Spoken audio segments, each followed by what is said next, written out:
School District of North Fond du Lac to order. With a roll call vote, please. Chisholm. Here. Lobetsky. Here. Hawk. Here. Streeter. Here. Will.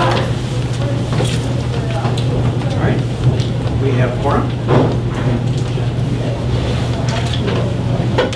Report on public notice, please. Thank you, Mr. Chisholm.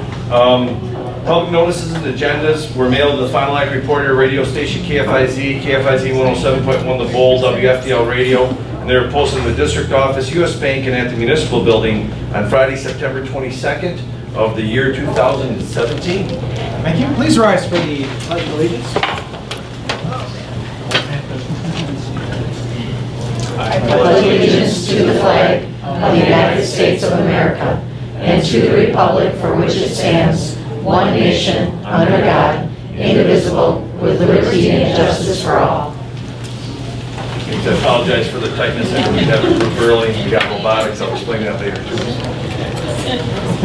All right.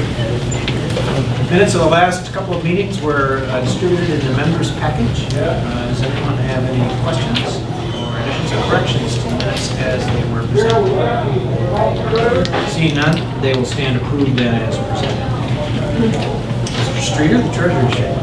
Cash balance on hand August 28, 2017, $565,000.16. The receipts 829 through 925, $147,640.60. Total receipts $1,054,205.76. Expenditures from 829 to 925. $1,040,441.33. Total expenditures, $1,040,441.33. Cash balance on hand September 25th, 2017, $13,764.43. Transactions, bills recommended for payment is shown on attached list dated September 25th, 2017 in the amount of $878,438.49. Bills be approved at September board meeting. Pre check $729,675.94. Board meeting checks $148,762.55. Total bills to be approved $878,438.49. Mr. Streeter, did any of the board members have any questions about any of the expenditures that were listed in the distribution? All right, I'll look to the board then for board action on the $878,438.48 worth of checks to be approved. Second. Motion and seconded to approve the bills that are presented. Roll call, please. Hawk. Here. Yes. Streeter. Yes. Chisholm. Yes. Lobetsky. Yes. All right, motion carries. Clerk's report. Okay, we have a few things. Let's see. Fond du Lac Area Foundation, $650 for art in residence at FOC, $500 for ALC art program. The Fond du Lac Rotary Club charities, $1,000 donation for incubator. Lake Winnebago Kiwanis Foundation, Inc., $500 donation for high school football. Carol Stepbacher family, $3,000 donation to Gordy Stepbacher Scholarship for 6 years.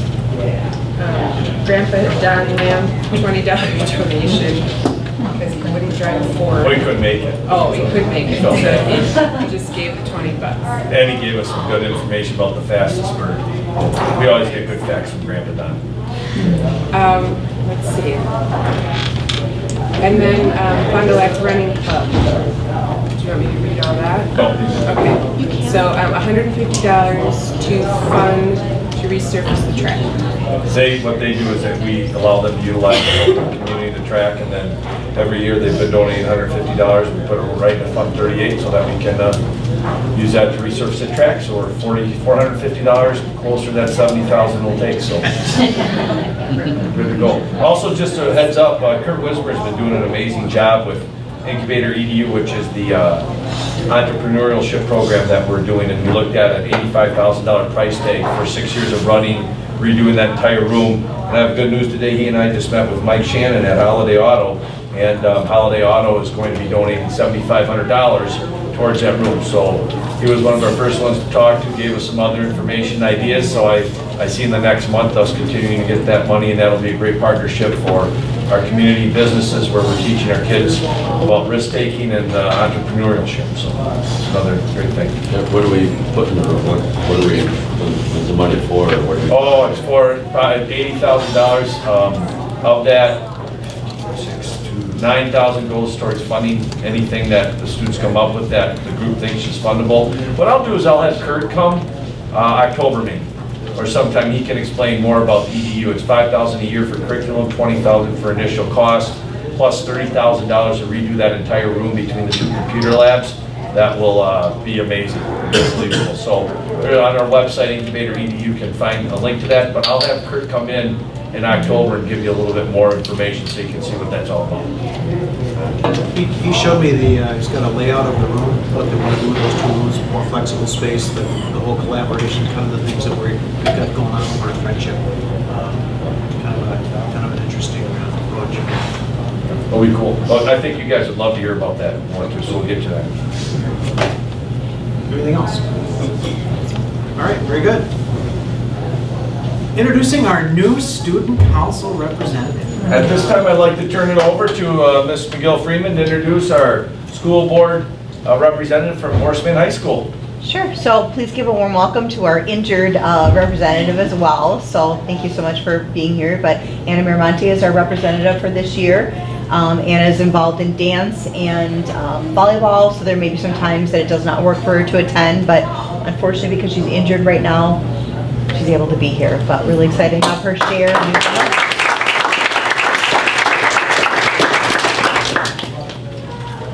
All right, and now we'll turn it over for Ms. Miramonte and what's going on at Horseman. Okay, in the Horseman Student Council, our officers were elected last spring. They are as following. President, me, Anna Miramonte. Vice President, Haley Madness. Co-secretaries are Ashley Beck and Faith Pebbles. Our co-treasurers are Lily Sadoff and Shalom Stepbacher. And our co-historians are Amy Rabnon and Gabby McDowell. Our foreign exchange students were welcomed at an assembly on September 8th. They are as follows. Romain Frian from Switzerland, Eduardo Prada from Bolivia, and Luciana Urqueta also from Bolivia. For homecoming, our Spirit Days start on Friday, so this Friday, the 29th, they are Freedom Friday, and then Monday is Movie and Disney / Meme Monday. Tuesday is Salad Dressing and Safari Day. Wednesday is Disco and Decades Day. Thursday is Class Colors. The freshmen are brown and teal. Sophomores, silver and gray, or silver / gray and purple. Juniors are black and red, and seniors are neon yellow and navy blue. Friday is Orange and Black Day. The Powder Puff Game and the Bonfire is held on Wednesday. Spirit Olympics are on Thursday. The Homecoming Parade and Game is on Friday, and the dance is on Saturday. We are holding a Students Helping Students School Drive to help the victims of Hurricanes Irma and Harvey. It is being held now through October 6th. Our high school homerooms are having a competition to bring in donations. The homeroom earning the most points will win a pizza party. The other schools are running their own incentives for this. Student Council and Key Club will have a stand at the homecoming game on the 6th to collect donations as well. Bessiaun, the Oriole Leaders. The Oriole Leaders have had a busy start to the school year. Currently, advisors are working with the 8th grade and preparing for the selection of the 7th grade Oriole Leaders. The 8th graders are starting a new challenge this year, 2 days a month during silent reading and silent writing. They are learning about 7 habits of highly successful teens. Students all have a copy of the book and are to use their own workbook to reflect as they go through the 7 habits. Their first regular meeting is this Thursday. They are in the process of signing up for service committees and will be selecting a group of community service projects.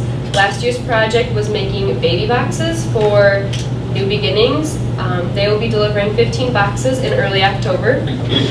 On Friday, September 22nd, the Oriole leaders traveled to Gibraltar to attend the team leadership camp. Students learned about and developed leadership skills through adventure ed activities and ended up ending the day on a flying squirrel. That's it. Salad dressing day. A little bit more Salad dressing and explanation. safari. So basically, you pick like a salad dressing, so like ranch, and then you dress up as like a cowboy or Caesar, and you like wear a toga. Oh, French. Yeah, and like Thousand Island, you dress like Hawaii, and things I'd like like to know that. who's going to dress as creamy cucumber. I don't know.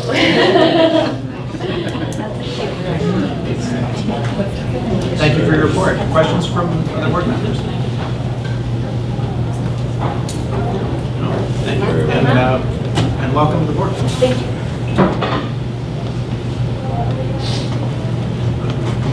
The time is 7:11, and at this time, I will open the meeting up for citizens' input. Citizens' input is an opportunity for those who are here to address the board for any items that they wish the board to hear.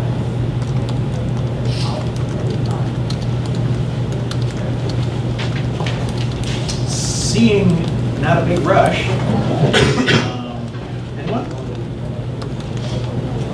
If not, then I will declare the citizens' input meeting of the board closed at 7:12 p.m. Brings us to item J, superintendent's report. Thank you. Take it off. Thank you, Mr. Chisholm. We have a lot of exciting things going on. We got a lot of people here because there's a lot of interest. This is exciting. So first off, what we're going to do is we have our great counseling team here, and what they're going to do is explain a little bit more about the work that they have done to update our emergency response plan as it goes to dealing with trauma and situations that we hope never happen, but we know will, and how we can best deal with them. We have incredible cache of resources and experience with these ladies, so I'm going to turn it over to them, and they can go over the hard work that they've done in order to help set us up to be more successful dealing with kids who need it most. Great, thank you. I think we're going to stand over here just so everybody can see us and hear us. And we'll introduce ourselves. So I'm Kim Broden's middle school counselor here at SEL. I'm Jenny Stahl. I'm one of the full-time school counselors at the high school. I'm Erica Harbeck, the new elementary school counselor. And I'm Jill Gable, the other high school counselor. So I'm fortunate enough to work with these ladies, and they worked really hard making this trauma plan last year. And I know I was really happy to come into a district that put so much time and effort into creating this plan. So we're looking forward to you all learning about it tonight.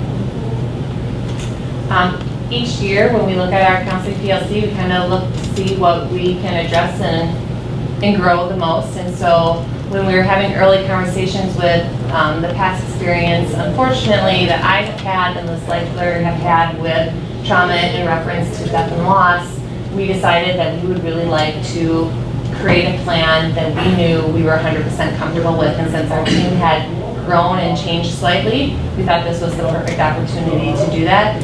I think one of the things that many people, when you think of trauma and you think of people who respond to it, doctors or paramedics, the odds of them knowing someone very closely that they're working with, percentage is fairly small. For us, we know in the midst of a trauma, we are dealing with the emotions just equally as everybody that we're serving. And so this is really meant for us to have something laid out so that when we are dealing with the emotions and working with other people dealing with the emotions, we don't have to think as hard and create what's best for everybody. We have it already in there with the emotions taken out of it. So when we say trauma, we are specifically talking about a death or a loss. So a death of a staff member or a student, or something tragic happening, like they're in a coma, or in an event that they're unable to be in the school setting, in the school building. And I think you've all been given, I'm not sure if you were given the full document or a partial document. The whole one, perfect. So we have a partial document that we have given to all of the administrators. They are sharing that with each of their buildings, and then we will be going into ELC, FLC, SEL, and Horace Mann, and sharing with the staff there kind of this condensed packet and going specifically through some different things that we just really want educators to be made aware of. They will also have access to the full document as well. So we invite you to spend some time looking over this document. It really lays out things really nicely in the event of something happening, because we just figured that we feel comfortable talking about this kind of stuff because this is where our training lies, but maybe other educators, other people in our buildings might not feel as comfortable. And so in these documents, we have scripts for teachers to read to their students. We have talking point questions for them to turn to feel okay about what they're talking to the students about if any questions arise. So staff members that are here, you're going to hear about this here soon, and the board has had access to this what was shared with you. We know our time tonight here was limited. We just wanted to give you a little taste of what is in our trauma response plan, and if you all have the full version available to you. But if you all have any questions for us, we'll be happy to take those. And maybe if I could just add, the counselors all put a huge amount of effort. I mean, if you can see how long this document is, but they really took their time in making sure that different groups, were supported. I think that they've really thought of everything. They used other guides from other districts. Unfortunately, some of them have had some of these experiences, so they can kind of make sure that those things are covered if a different district missed it. But they've shared it with the admin team, and we're glad that we have this in place, and we're very lucky to work with all of them. Is this going to be something that is shared like with parents at all? I mean, only because I looked through it pretty quickly, but some of it is like, I'm not sure parents always know how to talk to their kids about what has happened, and I mean, I just think it would, I know you can't because everybody has their thing, but And I don't know that the full document will be shared with parents, No. but there are, Right. yes, there are definitely things, information for parents, things like for parents to follow up with their students at home. And I believe that is located in that full document. One of the tendencies, I believe, is like talking points to have with children. So that would likely be mailed home or sent out, Blackboard or whatever device we had at the time. And that's with the personal letter that we draft in the event. What we're gonna end up doing is with our emergency response plan, all of this was in there, well, not all, it wasn't as comprehensive or up to date. So what we're gonna do is we'll take out those pages and we'll put this in there. So in our emergency response plan, not only will have information to deal with if there's a tragedy here, if there's a spill, if there needs to be an evacuation, but also the second part will be this portion. yeah, I knew it was in here. I was just curious if it was going to get out to parents just in general, or just wait until there was a trauma. Oh, so you're acting like preemptive. Yep. We'll have this just emergency curious. plan available to everybody. But as far as like specifically, I don't know if we've talked about if we're gonna mail things out, except for just in the right amount of time. Yeah, but I think you raised a good point though. a little something even on the website, I don't know. I know. Just a thought. Yeah. I can only speak for the high school, but we do a news and notes that we send out to parents, students, community, people who are on our mailing list.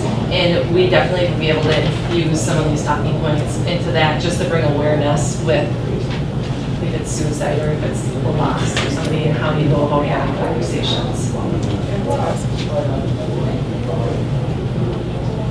Other questions?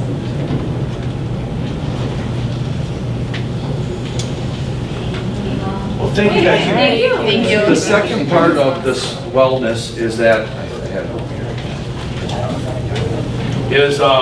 this is National Suicide Prevention Month, September. So it was a nice little fit that came in there, and we got a proclamation that I like to read, that then the board and everybody will know about just how important this work is and how important our culture of happiness and meeting students' needs is in order to help us deal with one of the most tragic things, and that's when somebody takes their own life because they feel there's no other way out. So whereas in both the nation, Wisconsin, suicide is the second leading cause of death for 15 through 24-year-olds, whereas each person's death by suicide immediately affects at least 6 other people, with over 250,000 newly bereaved each year. Whereas many of those people who died never received effective behavioral health services for many reasons, including the difficulty of accessing services by healthcare providers, training the best practices, reduce suicide risk, the stigma of using behavioral health treatment, and the stigma associated with losing a loved one to suicide. Whereas results of the 2017 Fond du Lac County Alcohol, Tobacco, and Other Drug and Health Experience and Attitude Survey distributed to 8th, 10th, and 11th grade students revealed that 13% of respondents seriously considered suicide in the past 12 months, and 6 say they had attempted.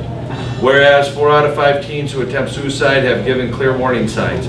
Whereas the Fond du Lac Area Y-Screen program, which collaborates with all schools in Fond du Lac County, including the School District North Fond du Lac, many health providers, healthcare systems, community at large, is dedicated to reducing the frequency of suicide attempts and death by providing free, confidential, emotional health screening to all youth in Fond du Lac County by the time they turn 18, and facilitating need intervention through ongoing case management services. The Fond du Lac Area Y-Screen program urges that all school and community members of North Fond du Lac School District do these 4 things. 1, recognize suicide as a significant public health problem in our county and declare suicide prevention a community priority. Support and encourage students to participate in Y-Screen in an effort to identify youth at risk and promote early intervention. Acknowledge that no single suicide prevention effort will be sufficient or appropriate for all populations and communities, and encourage and support local and state initiatives to address suicide prevention. Whereas since 2004, 917 students in Fond du Lac School District have been screened, and 176, 19% of those students have been referred for further evaluation, which aligns closely to the 20% national average for referral rate. Whereas too many youth die by suicide each year, and most of these deaths are preventable. Therefore, it should be resolved that the School District North Fond du Lac Board of Education hereby designate September 2017 as Suicide Prevention Week, and the School District of North Fond du Lac urge our school community members to learn how they can help, because suicide prevention is everyone's responsibility.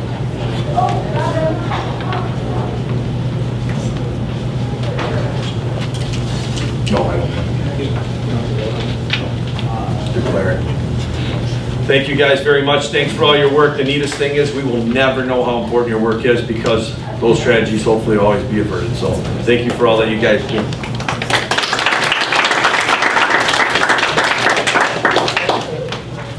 All right. Moving on to another topic. And that's going to be, we have Alex from the Hort Group here today. And I see that we have many of our associate employees here. We have the board here. We had a meeting, what was it, last week? I believe a week and a half ago. And we found out some pretty incredible information. That incredible information is, number 1, what fully insured companies are offering for our health care is pretty ridiculous, number 1. We also realized, number 2, the uncertainty of healthcare in this country because of the Affordable Health Care Act. Not that it's a bad thing, will definitely have an impact on fully insured people through fully insured companies, i.e. if you think about hurricanes, or if you think about tornadoes, or you think about hail, whenever that happens, people's property taxes, or not taxes, but property insurance goes up even if they didn't have a claim to help to cover for that, so we'll see that. And we also learned that there used to be this question about when are you the right size to become self-insured? How do you know if you should do it?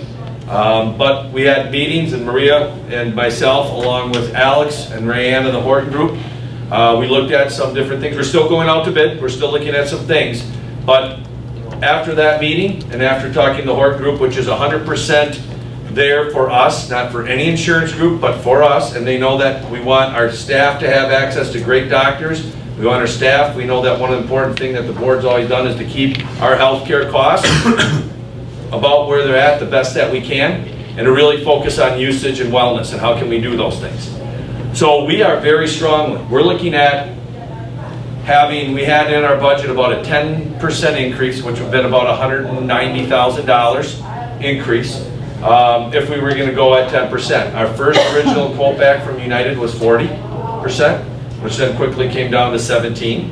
We've gotten in bids from other groups too, which we're still looking at. And then we started looking at the self-insured. And Alex is here today to explain information about what self-insured is, what it isn't, And also, before I turn it over to Alex, know that if this is a route, which I would say we're about 95% sure that if we can get all of our goals met, as far as getting our costs down, but still having that high quality care at a very good price, because that's a benefit we know that our employees really, really appreciate, that looks like that's the route that we can go, and that we can do it in a safe and effective way to get ourselves even better health care than we have right now. But this is just an introduction. We want to be fully transparent. This is something we've been thinking about for a while. It came up. But we also know that we have to get information out. I'm grateful that Terry's here, because I know Terry's ear gets talked to quite a bit by many people, because she's been a great part of our insurance planning over the last few decades. This is not the last time Alex or Horton Group will come and talk, or the district. We will have information upon information, so if this does become the route and the board does approve this, which we would probably be looking to do at our October meeting, if we get all the stuff lined up. Before that, we would educate, and answer questions. So this is not the only time. This is a time, and then we're going to go out and educate even more. So I'll turn it over at this time to Alex. But before that, Maria, anything you have to add? We have been talking about this, and especially going self-funded for dental. That's a much smaller, more contained group. We would be fully supported by the Horton Group. We would have a third-party administrator, and Alex will go into more detail about that. Most importantly on my end is how we're going to administer this. And in the budget, I have built in, and you know, it is just a budget, and it's a work in progress, but we would add staff to support something like this, because it is a big deal, and it's a little bit more administration. So just so you know that we've thought of those things. And that's all I have. I'll just turn it over to Alex. Thanks for coming. Yeah, the air conditioning is working. It's Just a so little you warm know. in here, I think. But it's a nice day in Orlando, right? July in Orlando. Love this weather. Yeah, Alex just got off a plane this morning at 10 o'clock. It feels like I never left Florida. Yeah. So thank you for allowing me to come speak this evening. My name is Alex Beaudry with the Horton Group. We are the employee benefits consultants that work with the district to help get them the best package and most cost-effective package for the district and its employees. So just to kind of recap that quick background, we first met to discuss our strategy for 2018 in June. And at that time I mentioned, you know, the fully insured marketplace is a lot different than it was just a few years ago. I'm seeing increases of 40, 65%. It's crazy. Insurers are uncertain with what the political climate is around healthcare and around health insurance. Like Aaron said, whether it's for better or for worse, but they're being very conservative with their increases. So they're playing on the safe side. So I mentioned that to Aaron and Maria when we met in June, and I said, you know, we should look at self-funding, just to look at it, because one thing that insurance or being self-funded does is it takes out that element of insurance company profit, right? You know, today we're with United Healthcare. They're in the industry of making money. That's what they do. If we are self-funded, we are now paying the claims, and we are kind of taking on that liability. But with that comes the opportunity to retain those funds that we may not use in good years. So I said, you know, in normal years, self-funding should save you about 4 to 6%. That's about it. That's about United Healthcare or any fully insured carrier's profit margin. I think that's starting to shift because insurance carriers are getting hit hard in the fully insured and individual marketplace. You probably have watched the news. United Healthcare, Anthem, Humana, they're all out of the individual marketplace because they're losing money there. I think they're shifting those losses onto employer-sponsored plans. So I mentioned Aaron and Maria, let's take at least a look at this and we can see how it looks. So we went out to bid in July. We went for both self-funded quotes and fully insured quotes. On the fully insured side, because that's probably what we're all most familiar with, Anthem, WPS, and Humana all declined to quote. They were not competitive. WEA Trust, so the Wisconsin Education Association Trust, came in at a 14% increase. And when United Healthcare got that competitive information, they dropped their initial renewal, which was a 40% increase, down to 17%. I can share numbers with you in writing if you'd like to have them. but a 14% increase would be about a $334,000 increase. And that includes both the district's portion and the employee's portion that they pay premium. So when I'm talking premium dollars, it's everybody. It's what the employees pay and what the district pays on behalf of their employees. So kind of put that in conception, if it goes up 14%, whatever the employees currently right now pays 14% more than what they're paying. They're still paying 10%, but they would be paying 14% more of what they're paying right now. Just as the district would be paying 14%. So it's equal share, it goes up that amount. The district still would pick up, the 90% of the premiums, but that cost of increased insurance also does impact the employees' take-home pay. So if we renewed with United Healthcare at the 17%, just to put it in a little perspective, today you currently pay roughly $2.3 million in premium. That would go up to just under 2.75. I'm estimating. If we move to WEA, it'd be slightly cheaper, but still that 14% increase. On the self-funded side, we went to several carriers, and the option that we're talking about most now, because it's the most competitive option, is through a couple different carriers. So when you go self-funded, you still have insurance partners that you work with to protect us from large losses. You still pay someone to administer claims, and you still rent a network. So from an employee standpoint, going self-funded, they're really not going to notice a difference other than their ID card might be different. And they might hear of some vendors that they may have never heard of in the past.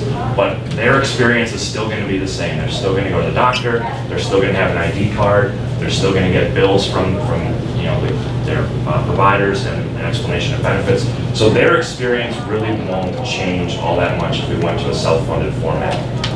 Where it is an impact is on the administration side and how the bills are paid and those types of things. So the most competitive quote is the stop-loss carrier, is EBU.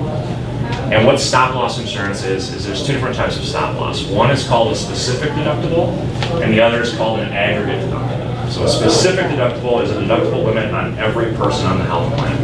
So our quotes are showing a $40,000 specific deductible. So what that means is, if I'm on the district's plan and I have $100,000 in medical claims, the district is responsible for the first $40,000. Everything over that amount, EBU would pay. So on every person on the health plan, there is that specific deductible amount to help protect us from the large losses. To put this in a little bit different context, you currently have a $75,000 pooling point with United Healthcare. So United Healthcare does the same thing to protect them from large risks. You just never see it because they're handling all of that. So we'd be cutting that amount almost in half. Does that make sense? If I'm going too fast at any time, please jump in and ask questions. Okay. Our third-party administrator would be Exceeded. And this is a company that's owned by Freighter Health System. So it's a Wisconsin-based company. And so it's the same company that owns Freighter. That would be our third-party administrator. This is what our ID cards would say. So this would be who administered claims. Okay. Our pharmacy benefit manager is EHIM, okay? And that's who handles all of our prescription drugs coverage. So our formulary, they would handle the co-pays for those types of things. They would handle the pharmacy benefit side of things. Our network would be HPS and Trilogy, another Wisconsin-based company. They're based out of Milwaukee. And the really cool thing about HPS, if we went with this vendor, is they handle all the billing. So if I'm an employee of the district and I walk in and I have a claim, I'm not going to pay anything out of pocket at my time of visit. Not even copay. Not even copay. Nothing. HPS Trilogy is going to pay the bill in full right away with the provider system, and then HPS is going to turn around and bill the employees on their own. The really nice thing about HPS doing this, if you go to an HPS provider, is let's say I hit my deductible in one fall swoop, so I have a $2,000 bill, and let's pretend the HRA doesn't exist for a second. If I have a large claim, HPS will give me an interest-free loan on that claim for up to a year. And when I get my bill, it's going to look just like my credit card statement does. So it takes all the confusion out of why am I getting a bill from Aurora and one from United Healthcare and the two don't match. All of that would go away. I would get one bill from HPS for all my co-pays, deductibles, any co-insurance type of thing. So it's a really cool program if you go to an HPS provider. So they have a really strong network in the Wisconsin area. Trilogy would be what we call our wrap network, so our national network outside of the immediate HPS area. So if I have any adult dependents who are going to college in a different state or even in like the northwest part of the state, or on traveling on vacation. This is a national wrap network. So compared to what we have today through United Healthcare, again, employees aren't going to notice anything. All of the major health systems are going to be in network, and they're going to have national coverage. Okay? Any questions on the 4 vendors that we'd be working with? So when we look at our networks and our wrap networks, our doctors, have we done a comparable to the doctors that we currently have? I would say 99% of the doctors are in. I want to say 100%, but there's always those onesie-twosie if I'm going to a certain chiropractor or a certain specialist that might not be in network. But all of the major provider systems are going to be in. So if I go to Agnesian, if I go to Aurora, obviously Freighter and Children's are going to be in the network. So all of the major health systems will be in network. There might be onesie-twosie doctors that would not be in it, and we would do employee education in the fall to talk about how to find a provider. If your provider is now out of network, how do you find an in-network provider, et cetera, et cetera, et cetera. So the employees would be educated on that. Also, so to explain, so we have that, we would have a $40,000 stop loss on the aggregate per person. Now that, so what that also will help out with renewals. So then when we look at our experience, currently right now people look at different events and they categorize the actuaries as, oh, you had X, Y, and Z, so that's why you're up here. So we would be able to really control and know what a claim is a claim is a claim. Yeah, absolutely. So yeah, that would be a specific deductible. I never mentioned the aggregate deductible. So the specific deductible is per individual. The aggregate is like an umbrella insurance policy if you're familiar with your home insurance. So it covers everybody under the specific amount. So it caps our liability. So when an actuary gives us our renewal, they're going to look at what they expect claims to be. And then they're going to add on a 25% corridor, and that's going to be our maximum liability. So even though we're self-funded, if we have the worst year in the history of self-funding and every employee goes over $40,000, which I hope would never happen, our liability is still capped. And I'm going to talk about what those numbers look like in a moment.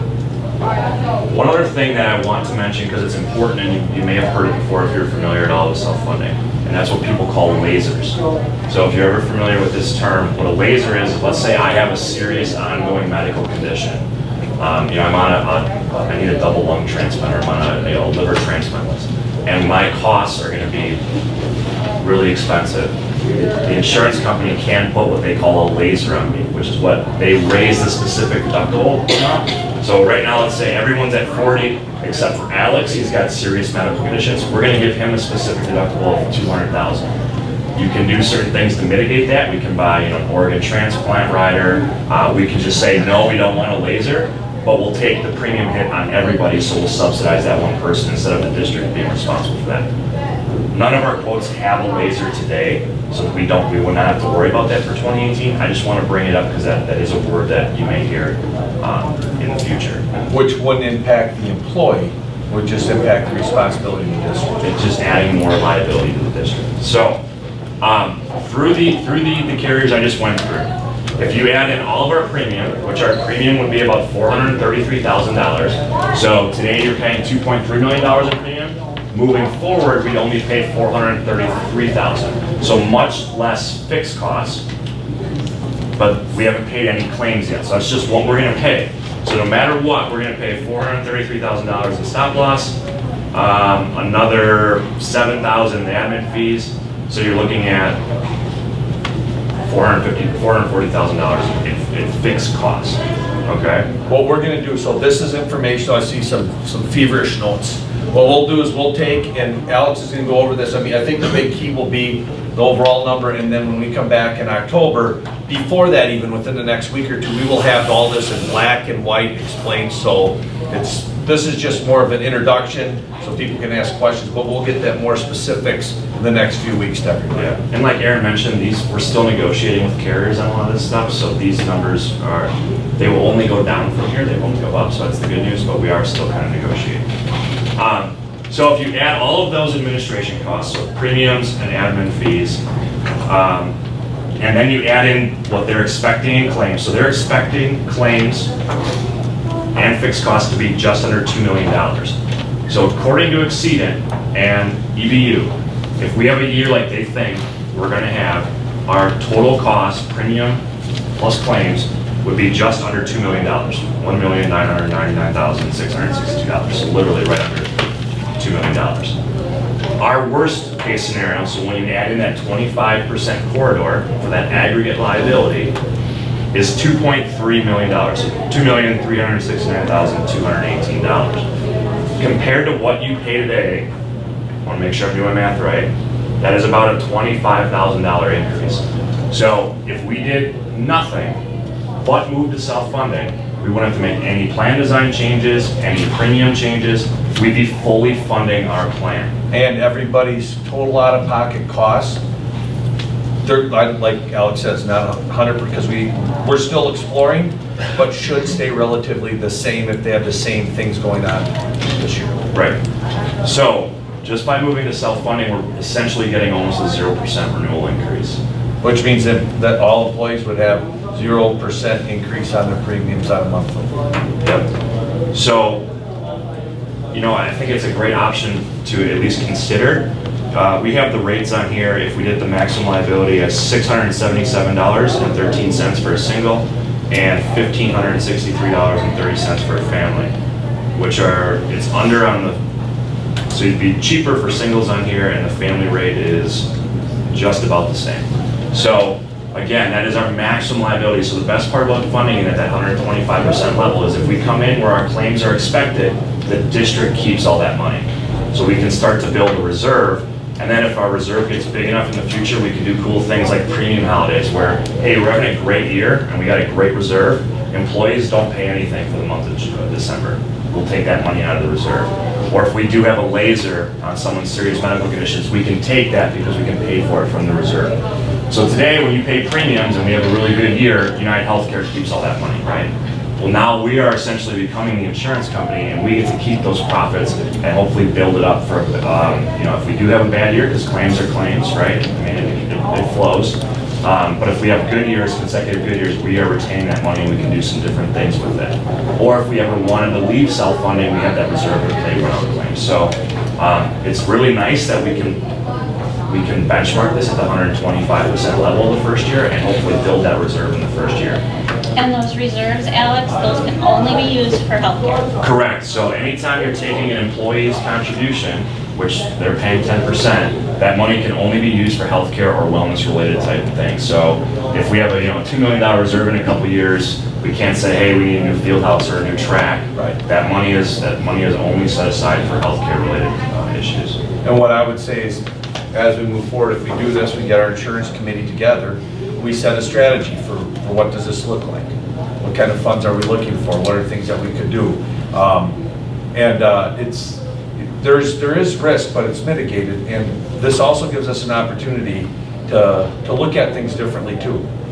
We could look in another year to say, okay, what about a transition to an HSA?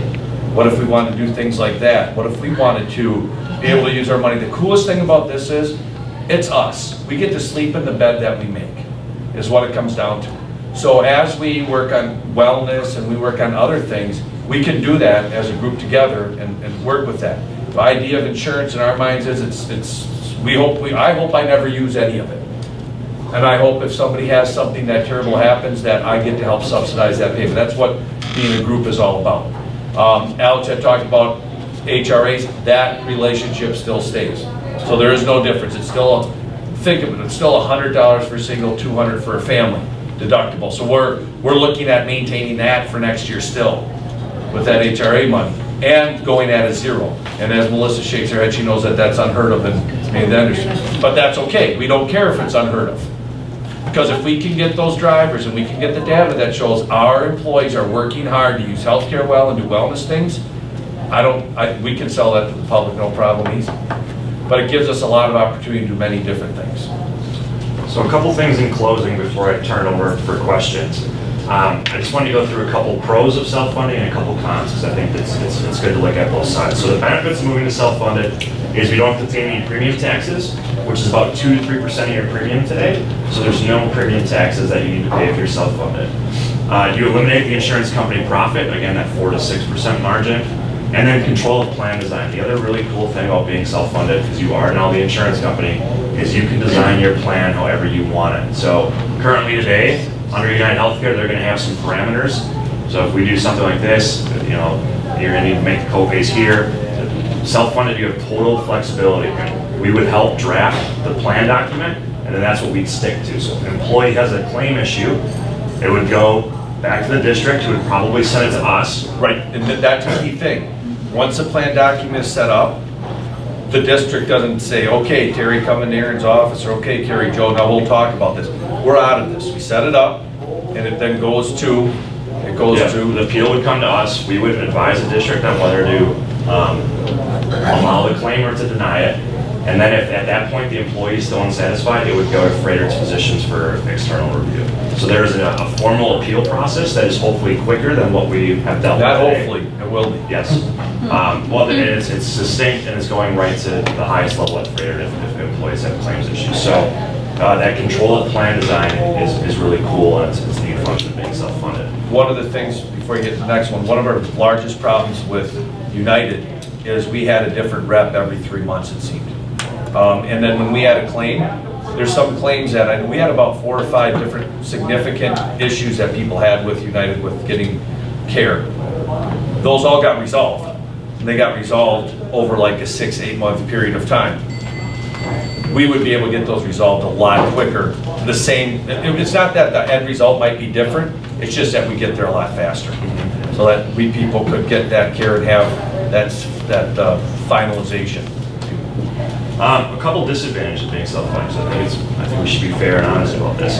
The first is plan administration, and I think Maria mentioned that in her opening remarks. This would be a little bit more time consuming for her and her team. We need to make sure we're watching the claims come in and out as they go and are being paid for. Are those people on the plan like they're supposed to be? Are they our people? Are they our dependents?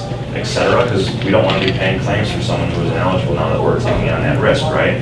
So there's a lot of things that her office is going to have to take on that it's just different than what we're doing today, and it's probably a little bit more time consuming.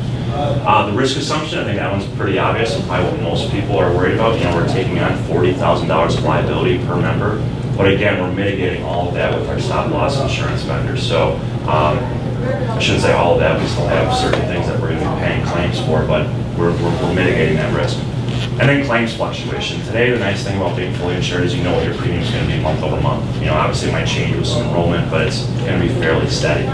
This, we're going to pay some months like nothing, and then other months much more. So it's a different cash flow that we just need to be aware of. But since we're funding it to the maximum rates, even if we have consecutive bad months, we're going to be protected.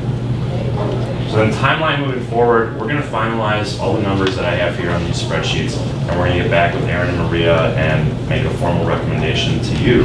And then obviously in October when we're back here to meet with you, we would want some action at that time, and then we would set up open enrollment meetings for November to get back out in front of the employees and educate them on any changes we might be making, whether it's fully insured or self-funded. And we would have reps here to answer questions, making sure that Maria's team is taken care of. So that's kind of the timeline moving forward. Everyone should have their ID cards by the first of the year, so if we do make changes, we have lots of time to get this taken care of. So with that, I will open it up to any questions. I went through a lot of information fairly quickly, so if you guys have any questions, concerns, I'd be happy to address them. I have a question about the lasers. Yeah. And how does that affect the stop loss again? If they can unilaterally jump from 40,000 to say 250,000 if they see a transplant claim coming in, and say there's several transplant claims or major cancer cases or whatever. So a laser is like legalized gambling. So in our industry, and I hate to say it like this because it makes us sound so soulless because it's people's lives, but it's the truth of the matter, right? So if they think I have $250,000 in claims, what we do as your benefits consultants is we look at it and say, I don't think it's going to be that bad, or yeah, it's going to be much worse, we should take the laser. At that point, it becomes a negotiation. So if we don't think the claim's going to be that bad, we'll take the laser because our premium's going to go down because we're taking on more liability, right? So the fixed costs will come down, but then we're taking the liability on the claim. So we would advise the district at that time to say, okay, I think the laser's okay, I don't think we're going to hit it. Or on the flip side, no, they have some serious medical conditions. We can either take the laser which would just increase the deductible on that one person, or we can say we don't want any lasers, let's spread the premium out around the whole body, which would then essentially raise the premium by $250,000, whatever that laser amount is. So there's a different negotiation when those conversations when they come up, but it's something that we do all the time, and we make everyone well aware of it. And be very aware. Aaron and Maria don't sit down and talk about this specific person, that specific person, these problems. These conversations happen underneath the HIPAA laws, underneath total confidentiality, as we need to do that. So, and it isn't meant to. So when he says that increased deductible, that doesn't mean on that individual. Nor does it mean anybody else knows that there's a laser on X, Y, and Z, Right. or what everybody else's claims are. Once again, we're talking about the best kind of communism, and that's group health insurance. We're all trying to do well, work well, but if something else happens, now in our wheelhouse, we're doing everything that an insurance company would. We're just doing it now, because through our partners at the Horton Group, through the third-party administrator, through our drug card. So all these things that you guys are hearing about are happening behind the scene that you never even know, or they would be handled in the most appropriate way so that we can best not only help people out, but mitigate our costs. Because the more we save, the less it costs everybody. Yeah, I think that's an important distinction. Again, the employee experience shouldn't change at all. So even if I have a laser on me, my costs aren't increasing. I still have the same deductible, the same plan. And he doesn't know he's got a laser. And I don't know I have a laser. Exactly. This is more administratively and paying bills behind the scenes. So did that answer your question? Well, I guess what I'm getting though is that there still is no one number that we know would be the maximum exposure that we have per each year. No, I have a group they're much larger, they're self-funded, they have a hemophiliac case, and that person has a $750,000 laser. Again, they're much bigger. We don't have any of those claims today, so, but it is possible. And then what about the member number as far as where it fits in the typical, okay, you're okay to start looking at self-funding? Sure. We're pretty close to the bottom of that, aren't we? A lot of different people tell you different things. I would say I have more groups today under 50 lives that are self-funded than just a few years ago, because it gets them out of that Affordable Care Act community rated space, so they're taking on more risk. Just 5-10 years ago, you never heard of a group under 50 lives being self-funded. I think a lot of other consultants would say probably 200 is when they start to seriously look at it. I have all my groups who are right around your size, 145 members on the or employees on the plan. I think that's a good number to seriously consider it. And the costs bear that out. I mean, even if we have the worst year possible, we're getting a 0% increase for 2017. Another thing about the companies you've mentioned, there's a lot of vendors that do these things, third-party administrators and stuff. Have you worked with these in the past? How are the references? I have, yeah. Exceeded is fairly new, their partnership with Freighter. So they've had some growing pains, but I have a few groups with them. I've worked with them. On my sheet here, we have a bunch of different vendors that again we're still negotiating to see if they can sharpen their pencil. American Fidelity and QED are two much larger companies that we have a lot of business with. But I think employees will be very happy with HBS Trilogy from the network standpoint. So I'm pretty excited about some of the things that we can do differently today that will hopefully make the employee experience a little better. So Alex had said we're hoping that all of us would see a better experience than what we've had. And I just want to add that we've talked about kind of best case scenarios too, if we would go fully insured again. I think we talked about, you could possibly get us down into the single digits, but that would mean an insurance company change again. And we have changed now. We're consistently changing every 2 years. It's not a great way. It's not a good relationship builder. It's tough on our office personnel to get people switched over, and you're always running into COBRA issues and retiree issues and all of that. And then network changes, and so this seems to be the more seamless option as far as network, and we have control over it. I think that's the most important thing. Would you agree, Alex? I would. And the cool thing is it's us. It's us. Our whole rating is based on what we do with healthcare and what we do with wellness. That's what it is. And the more that we can focus on that, and as we were talking to the Horton group, we actually are a pretty well group. We are, I mean, when you look at it, there's some things that we could probably get better at with our usage and different things. But we would not be looking or being able to go down if we were a very badly rated or usage group. So that's another thing that sets us up to be into this situation. And the neat thing, another thing is, so all the money that we would garner from bringing in all the payments on a monthly basis, that money then has to stay with insurance, has to stay in there with healthcare. So all that's going to do is the better that we do as a group, and we're talking teacher, administrator, hourly wage, salary, the better we all do. And when one person gets a holiday, everybody gets a holiday. I mean, when one person gets a zero increase, everybody gets a zero increase. So there's all those different things. But the thing is a lot of information was given out. We're going to talk more. We're going to get stuff in writing, and we're going to meet. But this is change. But remember, change doesn't always mean loss. Many times it means opportunity.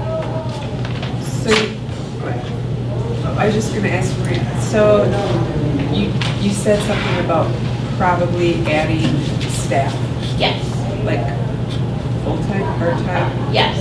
We know that 2, 5? one full-time person. We already know that we have a need for a part-time person. That was determined before we even started talking about self-funding. Just with our growth comes growth in the area, especially payroll and benefits. We just need to do some shifting around. Yeah. So that, I guess that's, I mean, and I know the big scheme of things, but I'm just curious, so this is going to be a, I don't know, salary-wise, lower, mid, higher, I mean, what kind of background is this person going to need? Well, we're still working on that. As an office, we're trying to develop a job description right now. So once we develop that job description, then we'll know what kind of person we're looking for. But we're really trying to shift job duties around right now so that they make more sense. So. And we're hoping this also has a positive impact on the secretaries at the building level Yes. too. That we would be able to do some things to alleviate some strain on them. Yep, so we're, in essence, we would be adding a half-time person for this. At least to start out, and Bonnie would take this portion on, and then she would have to give some duties to this person.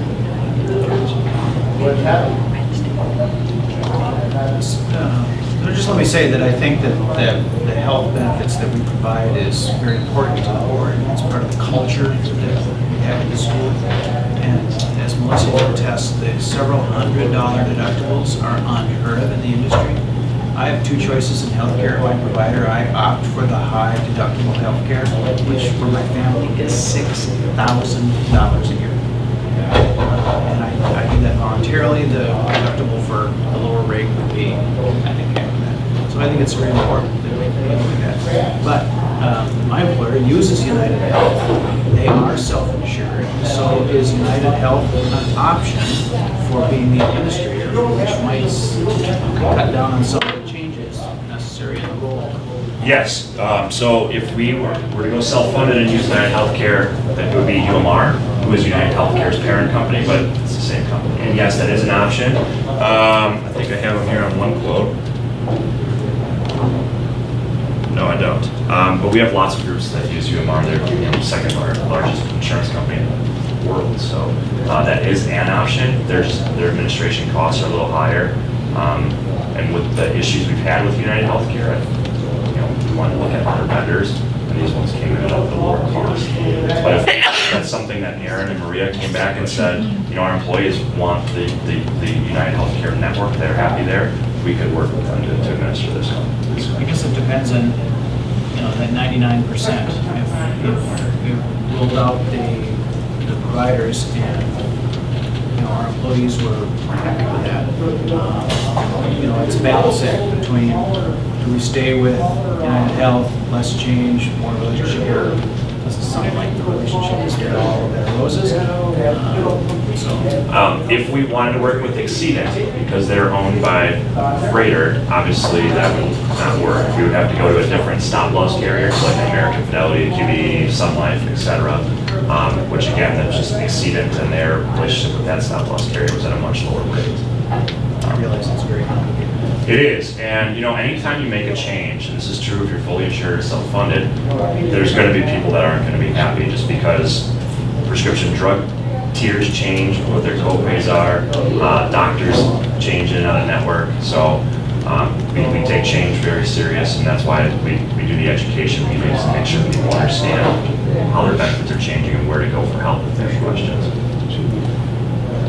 I have a two-part question, basically, on with these particular quotes you're getting, and being somewhat familiar with the insurance business, there's a real tendency to buy business by carriers and or service providers, and I'm wondering, first of all, on that, on the front end, if that's what's going to happen, and what happens in a year, and then in a year, if that happens, are you able to negotiate again? Sure, are we stuck with what? Nope, so everything I discussed is a one-year contract, just like it is today. The benefit about being self-funded, if we go that route, even if we get a big increase, a 10% increase being self-funded is only $40,000 because our premium is only $440,000. On the flip side, when our premium is $2.3 million being fully insured and we get a 10% increase, that's $230,000. So even though someone might buy our business, even if we get an outrageous renewal next year, because our fixed costs are so much lower, it doesn't have the same impact as it does being fully insured.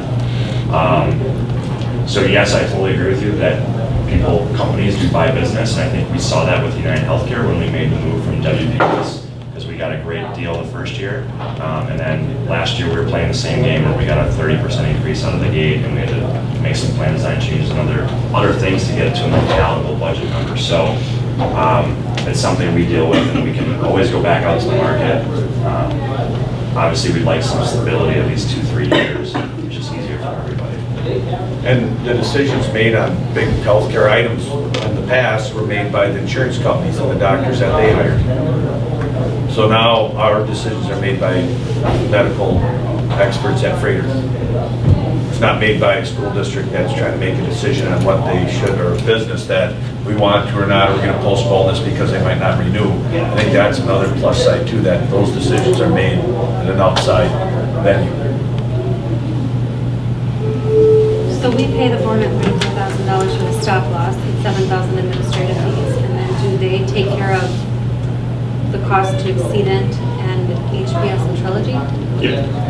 So that's all in that $440,000. And the insurance company that's working with the provider offices is HPS for discount purposes and things like that? Yes, that's your network. So HPS is the network, so they're dealing with the provider relations. And again, because they pay that claim right away, they get better discounts. Now, compared to United Healthcare, where we are today, it's probably not more than United Healthcare, but it's a good discount level because they do pay right away.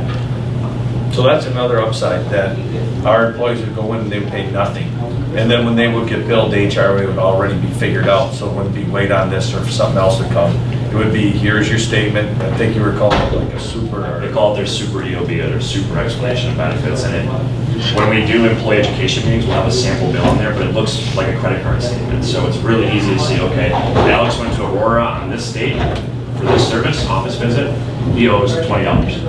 On 9/20, Katie, his wife, went to Agnesian and had another $20 office visit, and you owe $40. And if you can't make that payment, they set up a payment plan for up to a year with no interest, which is something that is fantastic, especially if you have larger bills. I know we don't have a lot of now, but even if someone can't afford that $100 bill, it gives them an opportunity to pay that off.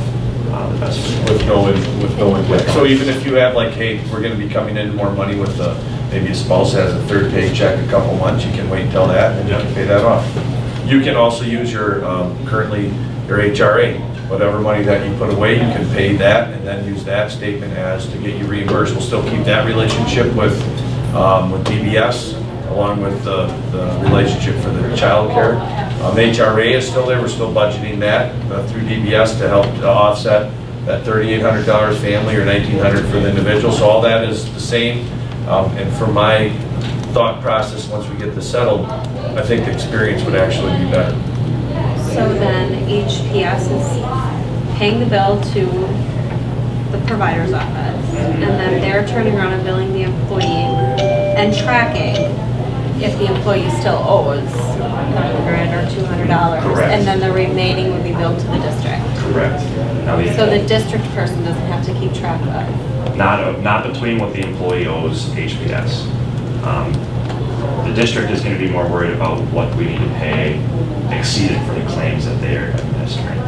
So if I have a $1,000 MRI bill, you know, the member's copay is going to be set at whatever it is today, so they're going to pay that portion. The district is going to pay the remaining portion to exceed it, and then there'll be a joint account that exceeded just pulls the claims, and then it's up to Maria's office just to make sure that, yep, everything looks gravy, those are our people, etc. So I think that's the third-party payer section is where I'm confused. What are they managing?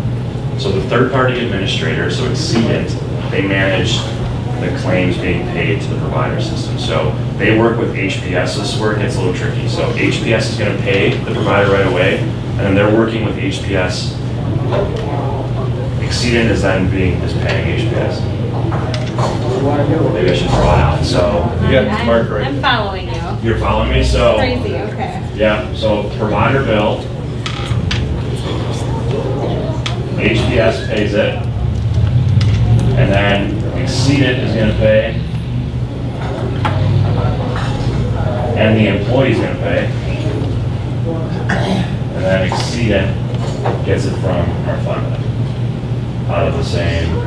I can't spell. Put NFDL and put another line DBS, because we do have an HRA, so that's, because sometimes when you look at, and that's a neat thing about your EOB, is you will see, you won't, right now currently it goes all the way up to the maximum, because it's the 4,000, 2,000, so this will even clarify that better. So this looks really complicated, and there's a lot of moving parts, but really the school district is just going to be concerned with Exceedent, and the member is just going to be worried about HPS. So All the other stuff is going to go on behind the scenes, and we'll work with the district on monitor that. So I think what the employees are going to be concerned with is if I have a question on a bill, who am I going to call? Yep, so there's two options, and we always tell employees to first call the number on the back of their ID card, so they're going to call HPS. So let's say I got billed $4,000, but that's not right because my HRA is supposed to pay the first $3,800. There's going to be a customer service number to call HPS, and they'll first try it there. We will always tell employees if you don't get an answer you like or you don't think it's right, then you can call the Horton Group and we'll hand out team sheets and then we'll help them through that process, whether if it's just explaining to them what happened or what went wrong, or no, you're right, this isn't right, we'll work with HPS to get that resolved. So we always want them to start with HPS, but then they can come to us. And that's the same today with United Healthcare. We're still your broker. So if they have a claims issue, we want them to call United Healthcare. And then if they don't get an answer there, they can go to Maria, who then Maria turns and reaches out to us and we get involved to help that. So that wouldn't change from that. What has your experience been with HPS and how they handle employees? HPS is great. I haven't had any complaints. Where it gets a little confusing to employees is if I'm like out of state, say I'm in Florida, I'm at Disney World, I have to go to the ER, then it's going to be just like it is today, where they get the bill from the provider. You're not going to get an HPS bill because HPS isn't in Florida. But other than that, we just got to talk through that, make sure people understand it. Again, they can always call us with questions. And we can always set, take care of it. One question on the HR, then are we going to step back to, right now, the UHC handles seamlessly the HRA payment left over up to the $3,800. Yeah. We're going to have to submit something to DBS Nope, ourselves. it's going to be the same with DBS and Exceed HPS. It'll be the same way, so it should just come right off your super EOB, and you shouldn't have to submit claims.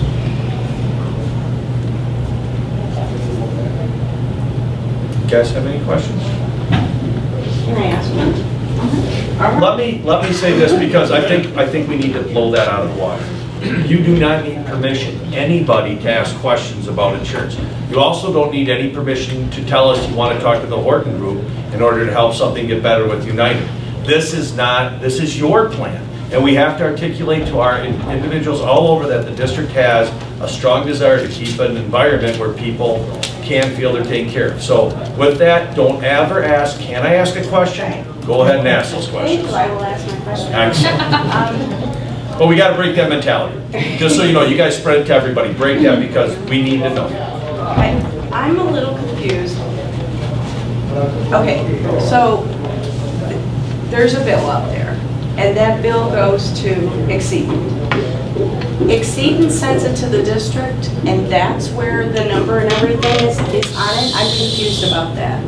Is it a specific card number in person? Exceedon isn't going to bill the district. They're just going to pull the money. So we're going to set up a bank account that's going to have all of our claims dollars. Okay? So when there's a claim, HPS is going to pay it. HPS is going to communicate that to Exceedon, and Exceedon is just going to grab those claim dollars. So what Bonnie and Maria and her team are going to be doing is making sure that the claims are correct and that they're for our right people, and they'll monitor what's coming in and out of that account. But they're not really going to ask for it, they're just going to take it, right? The employee side then is going to get a bill from HPS. So if I have a $100 copay or deductible amount, they're going to send that bill right to me on their super EOB, and then I'm going to pay HPS that amount.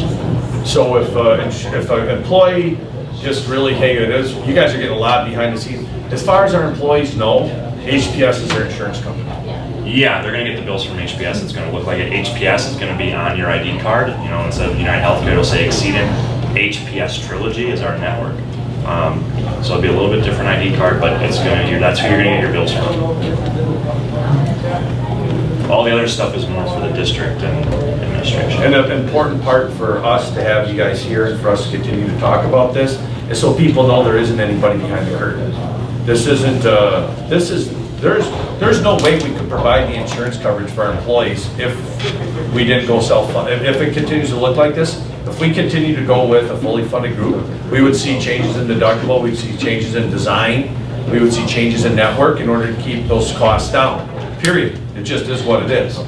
But if we do this, and we do this well, we could see a continual uptick in being able to really have great benefits because we control that. Aaron, one of the questions that I heard around work today was, are employees, school district employees, going to have direct names of who's receiving, say I get cancer tomorrow, and all of a sudden, you guys are hearing that my medication is costing me $10,000 per run. So is the school district going to be able to associate that treatment with my name? Yes. So, and we have access to that information today. So we only share that information with what we call HIPAA advisors, so essentially Maria. But being self-funded, it's more critical that we have that information because we are now administering the plan. We need to make sure that we're doing the right things around that. But in no way will that information ever get out to the public. Nor does it drive decision making, nor does it drive employment. I've heard, well, if I get a really bad thing, then I'm going to be that's illegal, number one. Number two, the information you're talking about has been already accessible, even ever since we've been out of WA Trust. When we were at WA Trust, we didn't know anything. But now we're able to find out quite a bit more, and it's not to find out in order to punish and be punitive. It's in order to make sure, like Alex said, that we're paying the right stuff. So if we had somebody named Tammy Keller with an AR at the end, all of a sudden that's on our bill, we're like, whoa, we shouldn't be paying that. Or if one of our kids get over the age of 27, that should have been stopped before. So, and we're doing those things now. But anybody, that's one of the things like Terry had said, that's the thing about the culture. What we think and what we do matters, and that's how we've been functioning. So the anxiety that people have about that is 100% false. They can believe it, it can cause them to have ulcers, they can perpetuate it, but the reality of it isn't true, and that's not how things work. Period. And that's 100% the truth.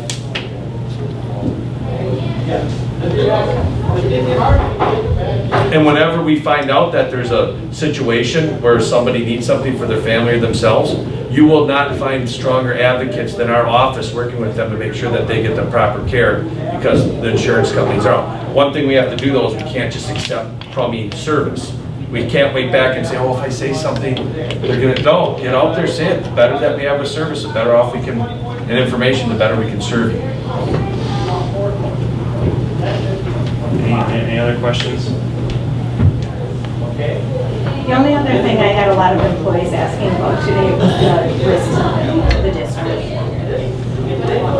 If we, everything's a risk, but we look at mitigated risk. If we stay fully funded, we will, I think, have bigger risks of increasing. We could do it and be safe and then increase, like this year, if we stayed fully funded and we got it to 10%, you would see if you pay, you know, $1,000 a month, you're gonna pay $1,100. It just is what it is. So I see that at least this year. And then the more conscious we are, another thing we're gonna be doing, you already have telecommunication care where you could go on an iPad and do that. It's weird, a lot of people don't do it just because it's like, well, we're looking at doing, and Adam, or Alex and I, and Maria, when we were talking, have you ever been to an airport recently where they have the breastfeeding things? What are they called? Like Mama or something? Whatever. We're actually, 3 years ago, we could have used those at Friendship, couldn't have? But the idea is we're going to get 2 of those, not like that, but something like that, soundproof.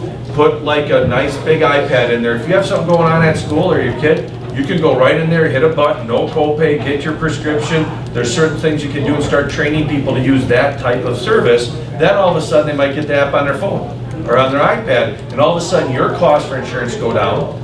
Our costs for insurance go down because we're starting to train ourselves differently. And being in a self-funded, I think what I love about it, there's more ownership.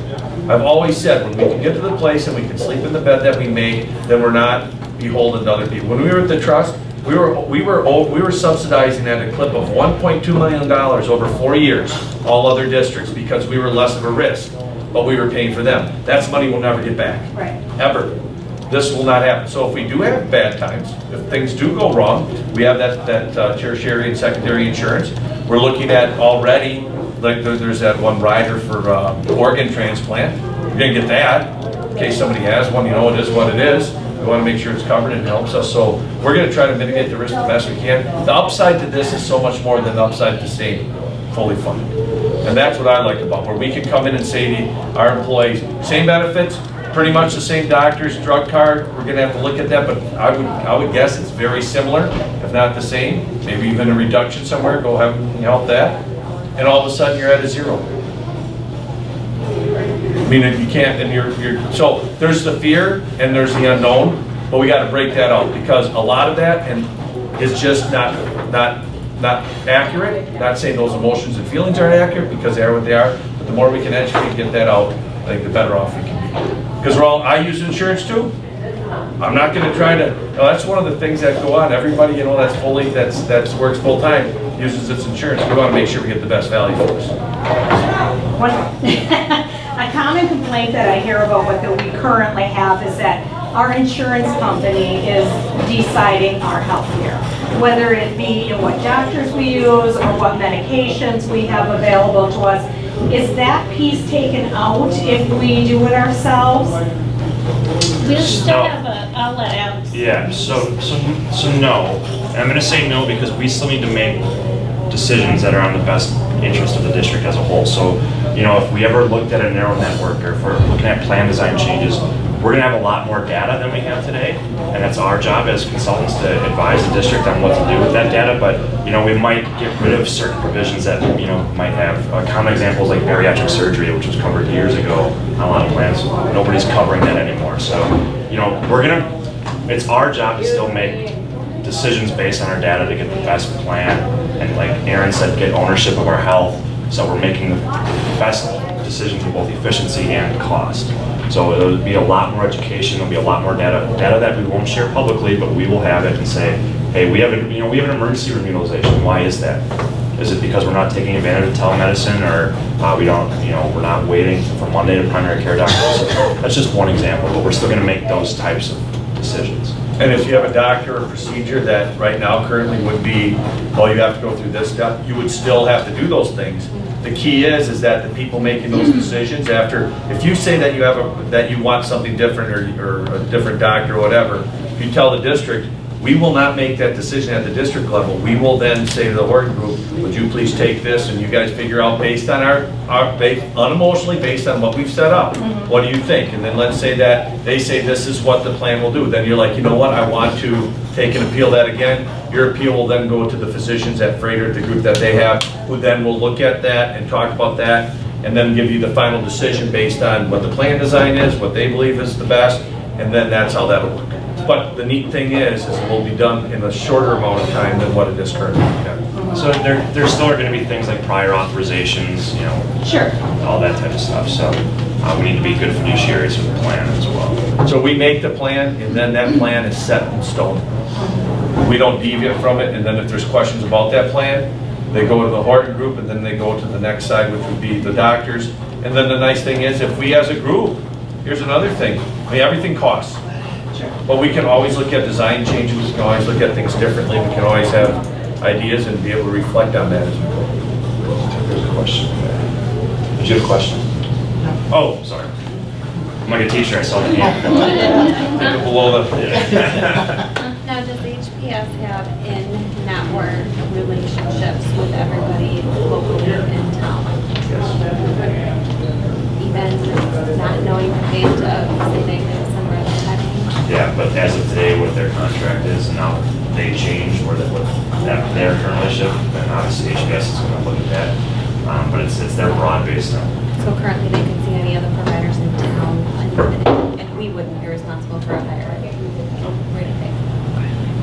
And we haven't even looked at having a on-site clinic. We could end up doing that too, which could save significant amounts of money. But not now. We're doing, this is good, and then we'll keep moving forward. Would they that's a great question. Would they monitor those types, I mean, would we be able to get report outs from HPS or It's going to come out exceedant as far as usage of certain types of visits by employees so that we can figure out if would it be in our best interest to have a primary care clinic versus a sick care clinic for self-funded for the employees? Through United Healthcare, it's United Healthcare's data. Once we go self-funded, we're the insurance company, so we have to have access to that data to make sure our plan is running the correct way. So we're going to have a lot more information on how our plan is running than we do today. So we can see how our dollars are being spent, and if it is on those minor strep throats, earaches, things like that, we could potentially look at paying our own NP to cover those things, which would take the cost off of our insurance. We could say if you use mail drug card, or if you use mail service, you pay 9% instead of 10%. We can say those things. We can start to do things and help people out by rewarding behavior. Which then again, nobody else knows except for those employees, but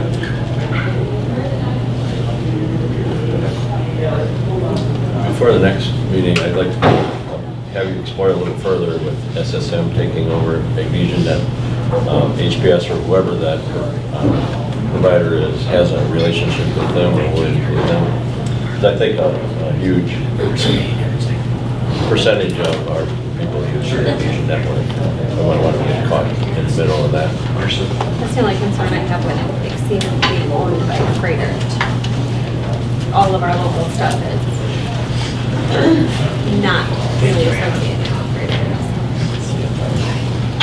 Yeah, I'll wait for that share report. Well, thank you guys. I took way more time than I was hoping to, and I know you guys have a packed agenda, so I appreciate your time. We'll be back up in October to give a final recommendation for some action. Thank you. Thank you. and I ask any of you guys out there, you hear anything? Bring it up. Don't ask to ask a question, ask that question. Just be assertive. Yes. All right, well, thank you very much. All right, so what we're going to do is we've got some things, but I know Carly's here to present for FLC, so we're going to go ahead. Do we have anybody of you guys presenting for anything? Okay. So we're gonna go to that first so we can get you out of here. And then what we'll do is we'll go through, we'll have a break here if you guys want to stay and wait. We probably got about another hour and a half, but there's good stuff with budget, there's good stuff with a whole bunch of other things. You're more than welcome. What you guys present, if you want to, you guys are, we can figure that out too, so we're good. Oh, we got a lot. We got a lot. Budget stuff, it's gonna be killer. All right, so what we're gonna do right now is we have, okay, what we're gonna do right now is we're gonna jump down to the bottom a little bit, and right now we have Carly Sawitsky. And what Carly's going to do is Carly's going to be presenting. This is what we're going to start doing at the beginning of each one of our years. Is Carly's going to present what's going on at FLC as far as the goals. And then what's going to be neat is when we get to June, Carrie Jo will come back. We will look at this exact document and see how we did. It is on silent, there's just one thing that All right, so at this time, turn it over to Carly Sawitsky, we're gonna go a little bit out of order, but we're gonna be talking about the goals for our... And it's ELC and FLC, so we're kind of in order. Correct. So, for those of you who don't know who I am, like you said, I'm Carly Sawitsky. I'm a reading specialist at French Learning Center. And so, kind of what I'm here to talk about is just, like you said, ELC and FLC are our school improvement goal, along with our action plan. And it aligns with our district goals, which our district goals, just to review that, are to maximize student learning and literacy for all. And our district goal is to provide high quality instruction for all. And our focus this year is feedback. So I'll kind of show you how our school improvement goal and our plan aligns with those goals. And so I'll start off by, if you look on the document, just our overall goal is that our building SLO, which is called our student learning objective, is that given individual baseline data from fall 2017, 85% of students at ELC and FLC will be at or above the Fontes Centennial grade level benchmark for independent reading by spring of 2018. So that's a year's worth of growth and achievement that we're looking at. So it's starting now. So the first step that we have on our plan talks about how we will be administering Fontes Centennial, which is a benchmark assessment system. That's something that has currently happened in our schools. That's something that teachers and the reading specialists are partnering and doing together. I just wanted to kind of talk about some of the changes we're making, because just like even with the health insurance, different thinking kind of gets us to different results. And so I'm just kind of going to talk a little bit how some of our different thinking will hopefully lead to different results that we're looking for. And our ultimate result is that our students are showing growth and achievement in the reading and writing. So I just wanted to show that something we're doing differently this year than we have done in the past is typically when we've done a benchmark with our students, we have either looked at just the independent level and recorded that. And this year we were going to just look into more instructional levels and look at that. But then we realized, even after talking more about that we needed to look at all 3 levels. So when we do a benchmark assessment for students, we look at, like I said, the 3 levels. And so I just kind of drew this little chart, because what this shows is that what we're really doing is we're trying to find what in education we call, can you see it? Well, in education we call the zone of proximal development. And in order for children to make growth in their reading and achievement in their reading, we have to make sure that we're teaching within that zone. So when we assess students, we look at their independent level. That's the first zone, and that's the zone that they can do independently without teacher support. So we first assess them to get that information to find out what students are, what they know, because then we're going to build off of what they already know. Then the next thing that we're doing in our improvement plan is to look at their instructional level, and this is what we call like the sweet spot, because this is the area that we need to look at in order to move students in their reading growth right here. So if we're keeping them here, it's too easy, it's independent, so we want to move them here to instructional. And then this is where the teachers come in, where we need to give them teacher support and instruction in order to get them to grow and achieve in their reading. And then this zone is the frustrational zone. So we have to assess students to make sure that we're not instructing in their frustrational zone, because if we do, then growth might not happen, or it might slow down their growth. So it's really important that we do this benchmark assessment and that we look at all these 3 different things for a reader to get them to grow. So that's something different that we're looking at this year as we research the students in our school to make sure that we're finding out all this information. And then when we have all this information, then that will help us to develop goals for the students and make sure they grow. The only reason a student wouldn't show growth is if you have them teaching in their instructional plan here and their goals, but you are not giving them enough support, then they might not grow.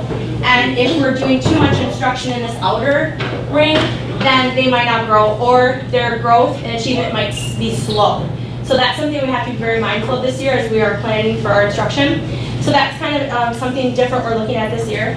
The second thing on our plan is that we're looking at doing a DRA2 rubric to assess student retelling and summarizing. So we're taking the information that we gained from the benchmark assessment that tells us information about their accuracy, their fluency, their comprehension, and then we're diving even deeper into just one specific skill, which is just retelling or summarizing this year. And the teachers and the specialists are working together to do that rubric to help guide instruction. So you'll kind of see 2 common themes that on our plan, that everything's revolving around assessing children, researching them to find out what they need, what they already know, what they don't know, and how we can move them as teachers, as their instructors. So then that's kind of the second part. And then the last part is just that we will focus instructional decisions based on the data. So all the information that we're getting from the benchmark, from the rubric, and then from something what we call just conferring is how we're going to get information about our students to make sure that we have a plan for them to make growth and to achieve this goal, which is that 85% of them will reach the end of the year benchmark. So that's kind of our plan to do that. And our ultimate goal, it says on the bottom there, is that when we use assessment to guide our instruction, that it says instruction will, sorry I can't read it, instruction will respond to student learning needs. So when we do this and we look at individual students and we look at what their independent level is, what their instructional level is, their frustrational level is, when we look at a rubric and look at really what they're showing us and what they need, then we can truly start to differentiate our instruction, and then we can really help all students grow because we're differentiating our instruction to meet everyone's needs. And that goes along with that we're trying to meet all the students' needs in literacy. So that's our ultimate goal, is the differentiation that we'll be doing. So does anyone have questions about that? I try to go fast because I know we don't have a lot of time, and you've been here like a long time. So does anyone have questions about kind of how we're making our plan to improve our literacy and our instruction? So the neat thing is, in June, come back, did we reach 85? How did that work?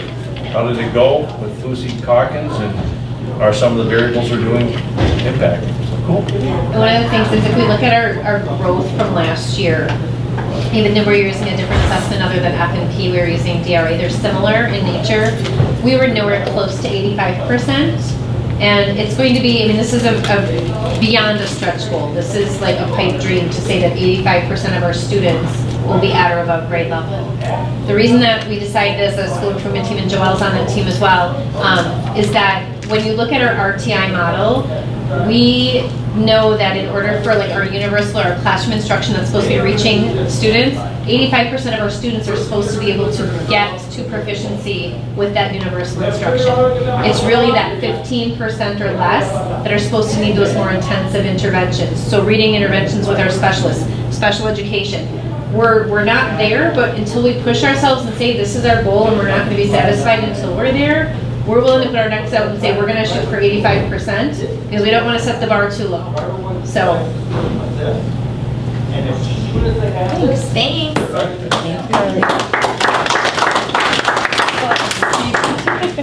All right, so what we'll do then is we'll go to Debbie, if you want to talk a little bit about, we had 5K and reading, if you want to talk a little bit about pupil services this year. Sure. And that was a perfect segue from Carly. So I'm going to jump down to early childhood because we have 3 and 4-year-olds, and we have a rubric for early literacy skills too. And it's a 4-point rubric, And it touches on things like, do you know how to handle a book?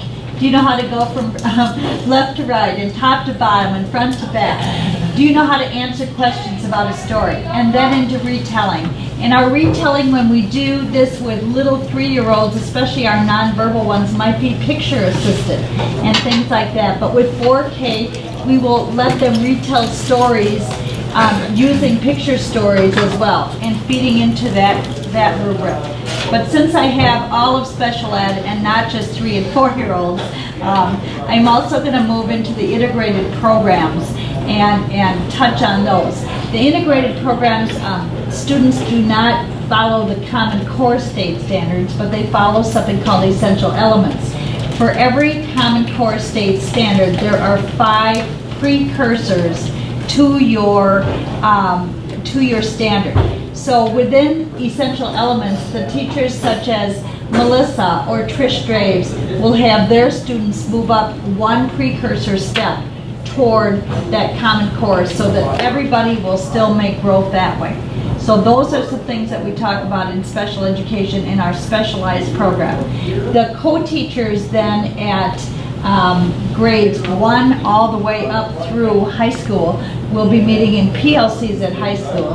The co-teachers will meet with their grade level teams and support the FLC goal. And at BAMS, you're going to hear about a reading and writing per classroom goal from Mike. So our co-teachers in special ed at those grade levels will support those.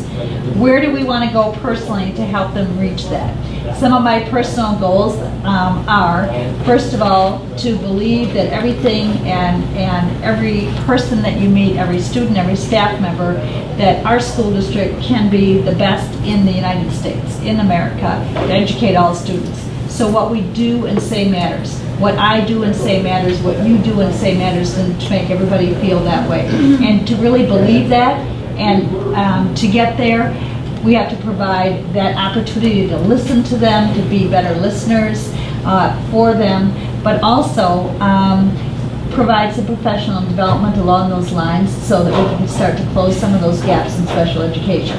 To do that, some of our teachers already know. We've talked about evaluations and re-evaluations. We've talked about modifications and accommodations and what specially designed instruction looks like. Making sure that every student gets access to all regular ed instruction plus more. Supplement that regular ed instruction with other times, and that's what specially designed instruction is. We also have specialists, and this year with Mr. Broughton's help, we'll be looking at a rubric that looks to evaluate the nurse, the occupational therapist, and things like that. We had not had separate rubrics for them in educational specialists before. Another goal of mine is Title IV funding is coming back, and it has not been there for many, many years.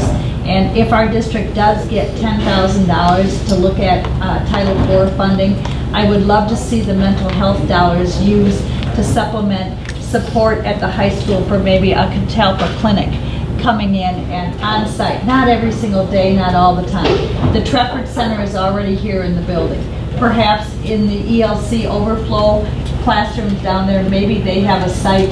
They're already supporting us that way. Those are things that I would like to assist with. As we look toward the design for the addition over at FLC, we also have to consider what's going to be left at ELC. If that's going to be a daycare, there are 47 daycare opportunities that we have in Fond du Lac County. And so selection of the right committee or the right daycare for that is something I think I can, just with my knowledge of daycare licensing and early childhood, I think I can support those decisions, whether we do this ourselves or whether we hire somebody else. Those are a quick 10 things for me on my radar this year. All right. Thank you. Quite a lot. And the acoustic guitar on top of it. Oh. Very nice. You said a personal one, Yep. so, and I did get an acoustic guitar. So I'm trying. All right, we'll go to Michael Gonzalez, principal of Bessiel Middle School. All right, I will try to be as brief and as possible, but there's a lot of things that I want to cover. Our building goals for this year when it comes to literacy, our SLO, is 80% of students in grades 6 through 8 will obtain proficiency in a predetermined array of reading/writing skills as assessed by classroom teachers at least 3 times throughout the course of the school year. Which this means simply is that each teacher in each grade will collaborate and determine which are 2 to 3 essential literacy skills that students in their grades must master, and then they will give them a benchmark assignment, which is happening this week and next week, and covering that skill, and then throughout the course of the year give them 2 more assignments to see if the students met proficiency at those goals, those skills and standards. So basically, we will have maybe 10 to 15 different literacy skills in reading and writing that will then help us improve on our standardized test scores, but more importantly, help students become ready for high school. So that's the literacy goal for this year. Attendance goal, historically I've been looking at attendance and have been looking, there are several students that missed a huge chunk of days. We're going to try to work with those families to ensure that students are attending, but we want at least 90% for all of our students attending the 177 school days.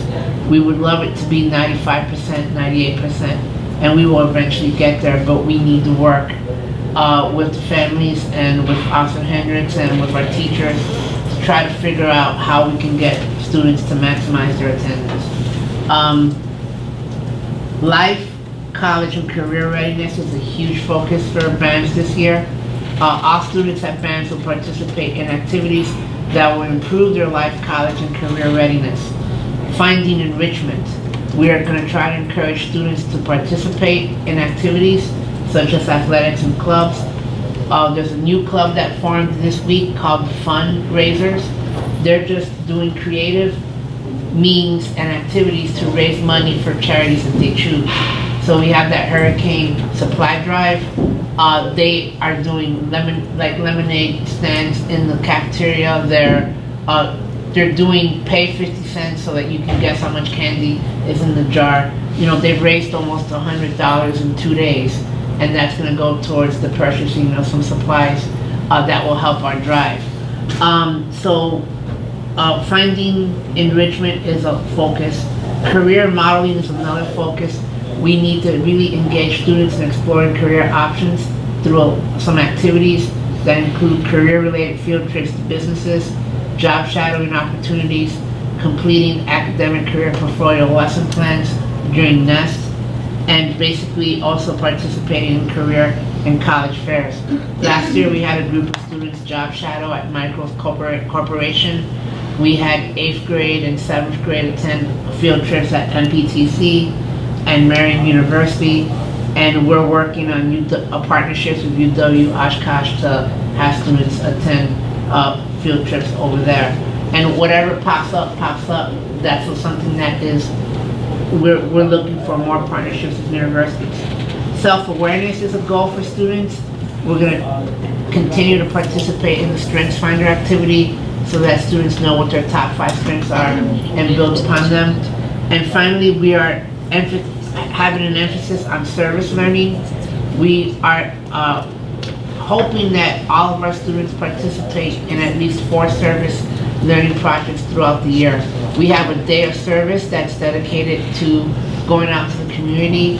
The Oreo leaders are doing the baby boxes. We have some students that volunteer on their own. We have letters to veterans that we have some campaigns that are coming up. In fact, last week we had at least 100 letters written to veterans that are going to be given to, in October there's a flight, a veterans flight, and one of our students' grandparents is going to be on that flight in Washington, D.C., and then they're going to give the letters that we wrote to the veterans that may not have someone to wish them well. So we have donation drives, Lemonade Day. So we're trying to incorporate not only academics but service learning as a huge part of our curriculum. And a personal goal for me would be to sustain the energy that is necessary to meet all these goals and find work and life balance. So there you go. All right, excellent. All right, so Mike had talked a little bit about college and career and life ready. That's something that we've adopted and we're really starting to get data on. That kids are more than just a test score. And that will lead into Samantha and what the expectations, what goals we have set for the high school. Sure. So Erin is pulling up our college and career ready document. So I'll share that with you in just a moment. But and that's what our SLO at the high school is around.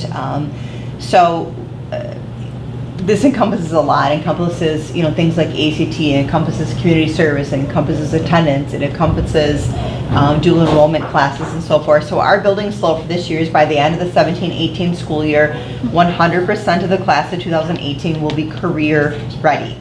And I'll explain what that means. And then the percentage of students who meet college readiness requirements will increase from currently 42% to 52%. By the end of the 18-19 school year, then again, we would like to have 100% of the students and will for the class of 2019 be career ready, and the percentage of students who meet college readiness requirements will increase from 52 to 60%. Mathematically, of course, we wanted to start those higher. And then A.B. Sobel, who's on my committee, said, hey, wait a minute. Mathematically, here's why some of those things aren't possible. We had to adjust our figures. So let me go over just the college and career ready document that Erin pulled up. And Erin, if you'd slide it to the right just to kind of show career ready first for me, please. So career ready, from the college and career ready defining information that Erin had shared with us, which is research based, show that for students to be career ready, they need to know what their cluster ID is, basically what's their field of study that they're going into, and then they have to have 2 or more areas. One, again, if you look to the right, one could be that they are in attendance 90% or more.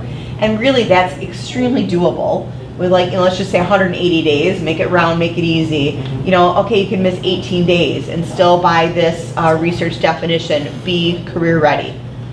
Hopefully we're not going to have kids, but again, that's just an option. 25 hours. So if kids in the course of their high school career complete 25 hours of community service, that is one factor. Workplace learning experiences. So things like job shadows are under this heading. Industry credentials. So some of the things that Kurt Wismer and Doug Forsyth do with the MOS certificates. Or some of our youth apprenticeships can also fall under there. Dual credit, that they are in a dual credit course with their career pathway. So again, if a student is looking into going into the automotive area, that they're in a class that's giving them high school and college credit. And then the last factor they could be is 2 or more organized co-curriculars. So again, they could be in a sport and maybe key club, or they could be in football and basketball. So again, if they have their career, they have to have their career cluster ID, and then 2 of those columns that I just listed, and they are defined as career ready. And we really felt as a group, one of the things that we took on was homeroom teachers are really responsible for that career or cluster ID. So Erin has a homeroom, for example, I have a homeroom, and all of us have had those conversations with kids. And we've already put down in this document if they know, hey, you know what, I already, for example, a student in my classroom said, I know I want to be a pediatrician. Bam, awesome. She's like, that has not changed in the past 4 years. I don't think it's going to change. Great. I also have 3 other kids who are like, I don't have any idea. So the blank columns you see are those kids that are undecided or really are like, I'm at a loss. And that's totally okay.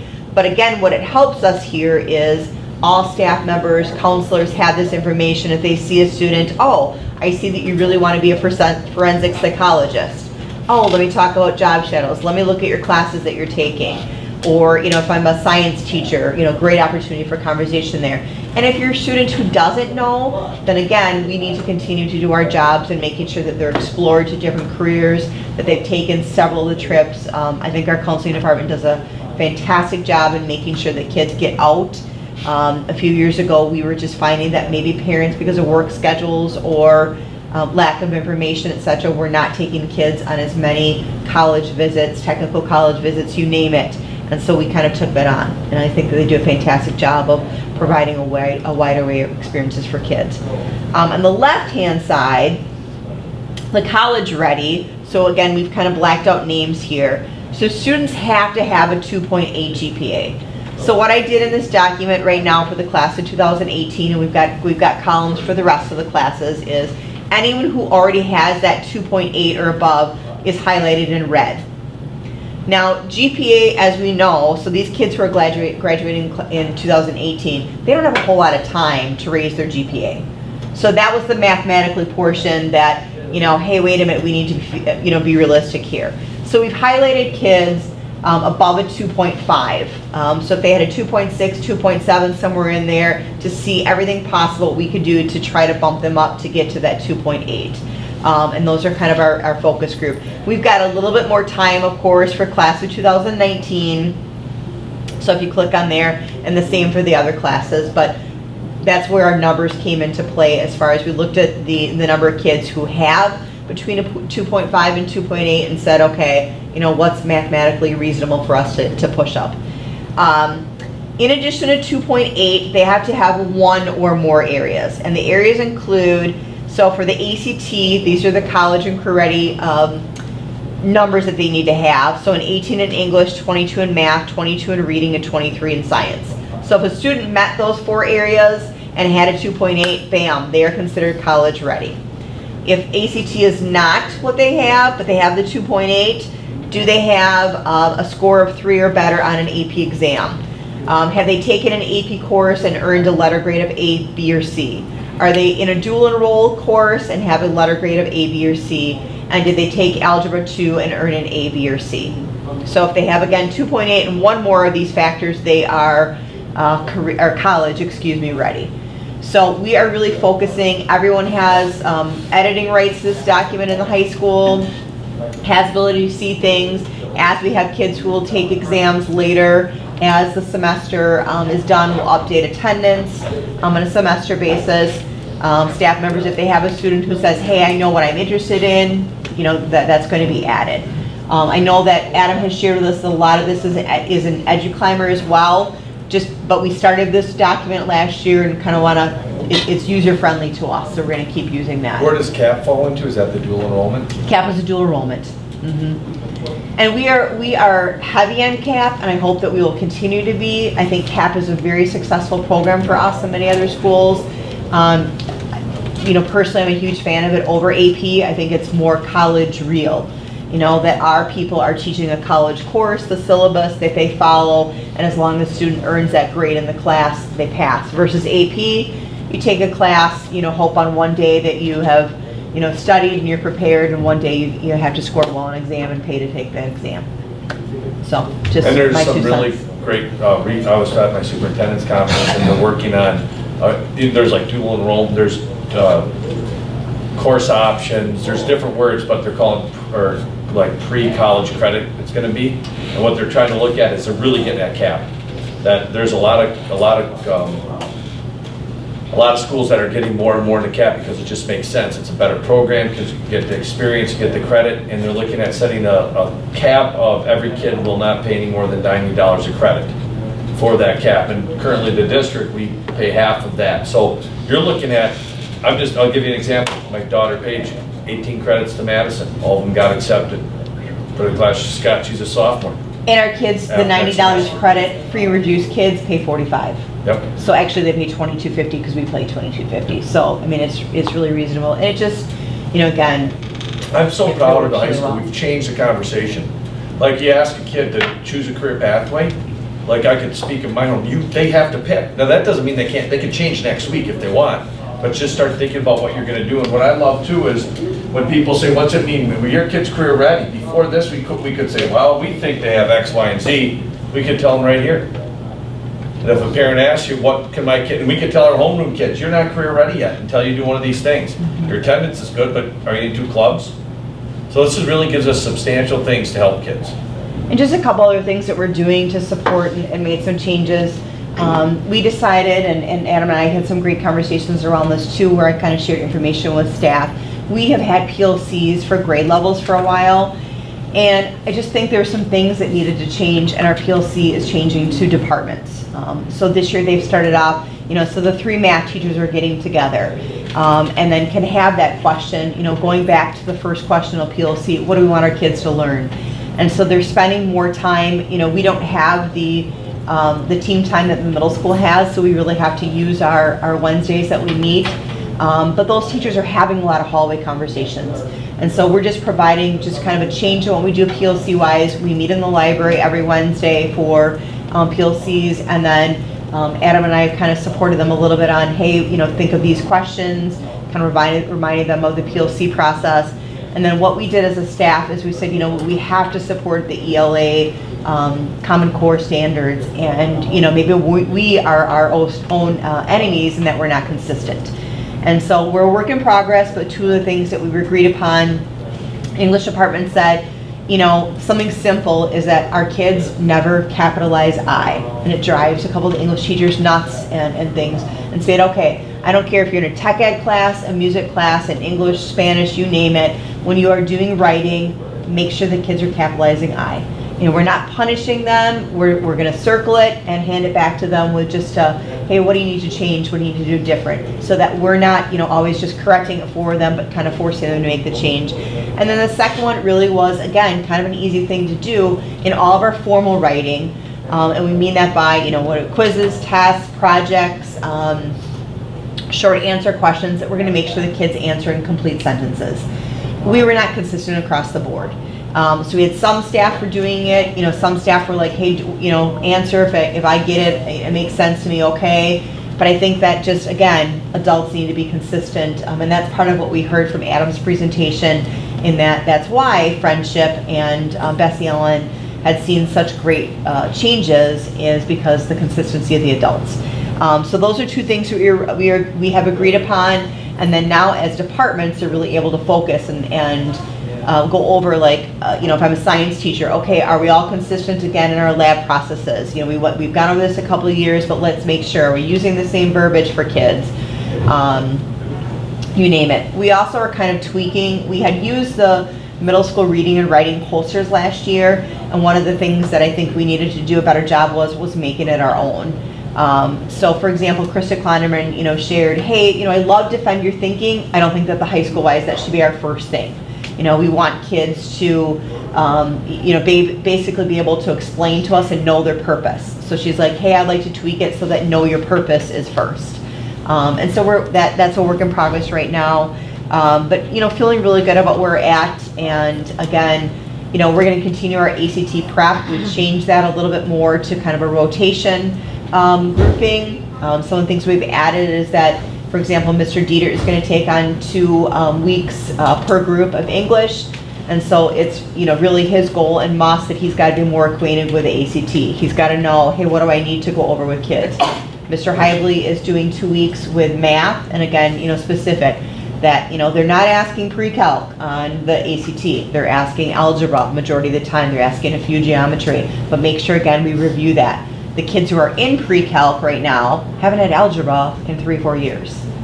So they need to have that reviewed with them. So that's a little bit of the changes and things that we've made at Horace Mann. And again, I think we're off to a good start. I think it's the right thing that we switched our PLC teams. Cool. Just a couple other things. So personally for me, I would like to see that in May that I come to you and ask that we add a board requirement that all of our students, by the time that they graduate, that they have 24, close enough to 25 hours of community service. I feel, again, it supports the college and career readiness. There are other schools that have this in place, and it's very doable. And I think just helping our kids be better citizens, they need to volunteer in their community. There's a lot of different examples. Obviously, we do it for our ALC students now, that they have to have a work or a volunteer component 15 hours a week, and they all figure it out. So there's 15 students right now, and everyone but one has a job or a secure volunteer placement. So that's pretty good for us in 3.5 weeks of school. So that's my goal, is to be able to come to May and say that to you. The other goal that I know will happen is our students this past month, we really changed up our oral time for students. All of our freshmen are in groups reading the Orange Frog book. And really excited on Friday that we have kind of a crazy unique schedule. Our freshmen are going to be in Orange Frog training with Aaron and the Hat Mat team and maybe a couple additional staff members. All of our sophomores are taking the pre-ACT test. So we feel like that will give them a little bit more information before scheduling their junior year. Hey, where are you at? And more information for parents. Juniors are going to continue taking the practice ACT so we can kind of see where they're at and give them a chance to prepare before the March exam. And then all of our seniors are in a group working on resumes and some interview skills. So a really good opportunity, but freshmen will do that. And we've talked to Aaron that we would also like before the end of the school year to have our sophomores, our juniors, and our seniors also go through a month of that Orange Frog training, really support our oral nation. One really quick story. So I came back on Friday and I went in and I was talking with Jenny Stahl and Samantha. Yeah. And what happened was Becky Markmark got a call from my mom. This is a transfer student, a freshman transfer student. And she was saying, I need eyes on my kid. Where is my kid? Where is my son? And Becky's like, I don't know. Where? So she goes and she talks to Jenny and says, Jenny, do you know where so-and-so's at? Yeah, I think in the gym. Well, where was he? What was going on? Well, found out that he's in homeroom, or he was in, not homeroom, but he was with Krista Kleinerman at this Orange Frog. They were reading the book. So she goes to Krista Kleinerman, who's having lunch, and says, so where was so-and-so? Did you see? Yeah, I saw them. They start talking. Yeah, it was Orange Frog training today. What we did is every kid, they texted somebody didn't expect it, something that they're thoughtful for. The kid texted his mom something like, I love you, thanks for all that you've done for me and stuff. The mom thought he was like suicidal or that there was something wrong. So just that one little piece where our kids are prompted to do that, but families like, and then Jane goes, no, this is, we told the kids to do that. This is about trying to look for the good in things and about being grateful, but that happened. And you think about that, those social scripts. So we're hoping to blow that up. And really nice that the company who invented the Orange Frog, we're kind of going to be their playground now, where we're going to be able to develop and work on a lot of things, and they're going to work with us to help develop these things for kids too. So you're on first name basis with Sean? Oh, well, I wouldn't say. I've met him a couple times, but all right. Do you want me to go through anything else about FLC or just leave it? We're good. Okay. Now, what's going to happen is that as we go on, Adam, do you want to say anything about the good, the bad, and the opportunity? Yeah, and I'd love to get some feedback too from the board as we go through this. But last year I didn't really do a formal board report. I just kind of sent you guys things on, hey, here's what I've been doing in my position. I can still do that if you guys ever need to hear that. But one thing I was thinking about that I talked to Aaron about was just throwing some data at you guys about our district, and it could be about various things. I can always find really good things and good data if that's what we want to look at, but Aaron and I are both in agreement that we don't want to hide behind any data or make us look better than what we are, but we want to just report what our data is, and if it's good, we want to have a plan to continue to do that so it gets even better, or if it's not looking the way we want it to, then we want to know about that so that we can change and create a plan for that. So that would be that opportunity piece. So for this one here, I just kind of gave an overall view of just some literacy, since our goal was literacy, and just looking at state test scores, and kind of a cool thing if you look at our advanced and proficient across the district, from 13-14 to 16-17, we've increased that number by 8%, which is pretty good. And again, I think the middle school, who's done some really specific things in those last 3 years, played a big part in that. And as we see the elementary school and high school start to have those in-depth plans, we're going to see that number continue to climb. And then the other cool piece, which again I think expected to have happen with some of the plans that we had in some of our buildings, is that number of kids that were at the very lowest level, we've decreased that number by 11%. So both numbers that we like to see, and kind of tentative with the 16-17, those are my rough calculations. I like to get the DPI's numbers on that. I would question if they're not in that ballpark, but those numbers aren't officially out. So just in a nutshell, too, the number we don't like is that 30% of our kids are advanced proficient. Like Carrie Jo mentioned before, we look at that 80-85% number. We expect students our students can do it, and we can be like any district in the nation that we can have 80 to 85% of our students be successful with our Tier 1 instruction. So we're not there yet, and that's hence the plans that you just heard to help us get there. So one thing I'm super excited about, and one of my big goals, in addition to supporting these goals and helping to write and tweak and keep these goals on our building principals' radars and their staff radars, is helping our staff realize that our kids can do it, and they are that difference. I think, I've heard different things from different districts about, oh man, yeah, it must be tough in North Farm because you have this much poverty rate or you have this going on. And I think in some places we've listened to that and we start to then lower expectations, which our kids, we have data that when we jack up the expectations, our kids respond to that. So very exciting for me is that during our opening inserts, we talked about those two pieces. Do we believe our students can do it? And all of our students, not just, a couple of the ones that we really like or the ones that have been doing it for years. No, every student, we believe they can do it, and we believe that we and myself individually can be the difference, educational difference for that child. And right now, the educators and administrators, we're at 100%. So that completely changes the conversation, because if we believe that, then there are no obstacles to what our kids can accomplish, and there's no obstacles in our way. We've just figured out those plans for success for students. So it's going to be cool to report back to staff in October and just completely change our language. So yeah, give me some feedback on this. Again, I think some of the data you might see in the future would be things like, there's certain elements in plans for in the building. So reporting, hey, in FLC, we are seeing this skill, which is a key research-based skill for literacy that we expect teachers to use. We're seeing it 80% of the time in classrooms in grades K through 5.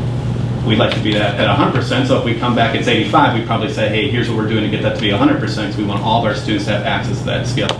Or some of the other things, again, might just pinpoint some of those building plans that you heard today. So kind of a first thought, but I'd like to get feedback as we get rolling, and if you say, hey, Adam, scrap this, I don't think it's worth it, and I'll try to keep it light too, because I know data again, I have a ton of stuff that I can dig through, but I want to give you maybe one or two things to ponder and think about on both that good and bad side, and then what we're doing about that to improve. One thing I want Adam to be able to do is, so you look at his good, the bad, and the opportunity, gives you data and talking points that you have for constituents, because I think it's very important not to just share, we're rational optimists, so you're looking at 85% instead of 30, that's 55%. That is not happening in 1 year, but it can, and we can get there.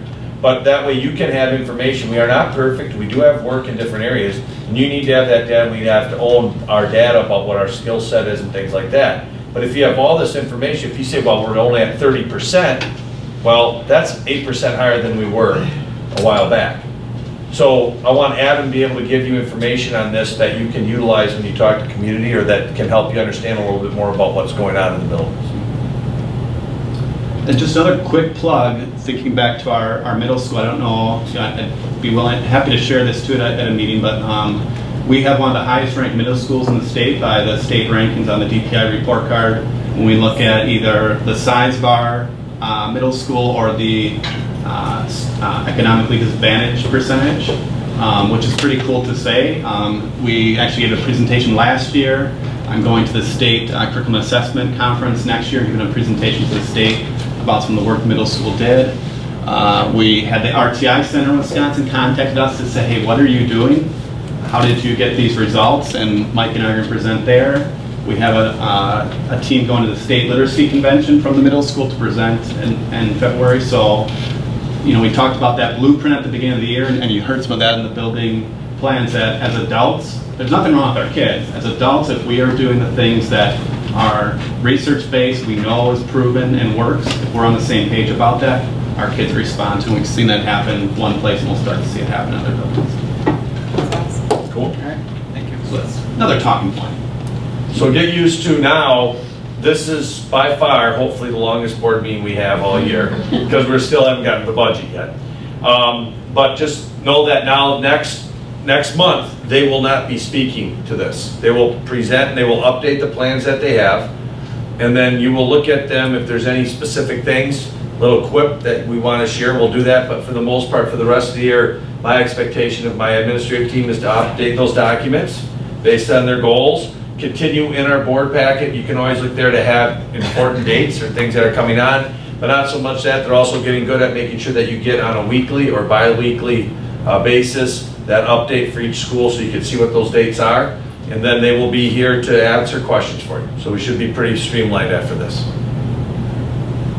All right, really quick, annual meeting remembers at 16th at 7. Facility committee community meetings on the 25th at 5:30. I'm going to get that out. That's going to be, we're going to be in this room, and we're going to have Bray, and we're going to have C.D. Smith, we're going to have pictures, we're going to have a presentation. Everything you want to know more about the referendum will be there, our building process.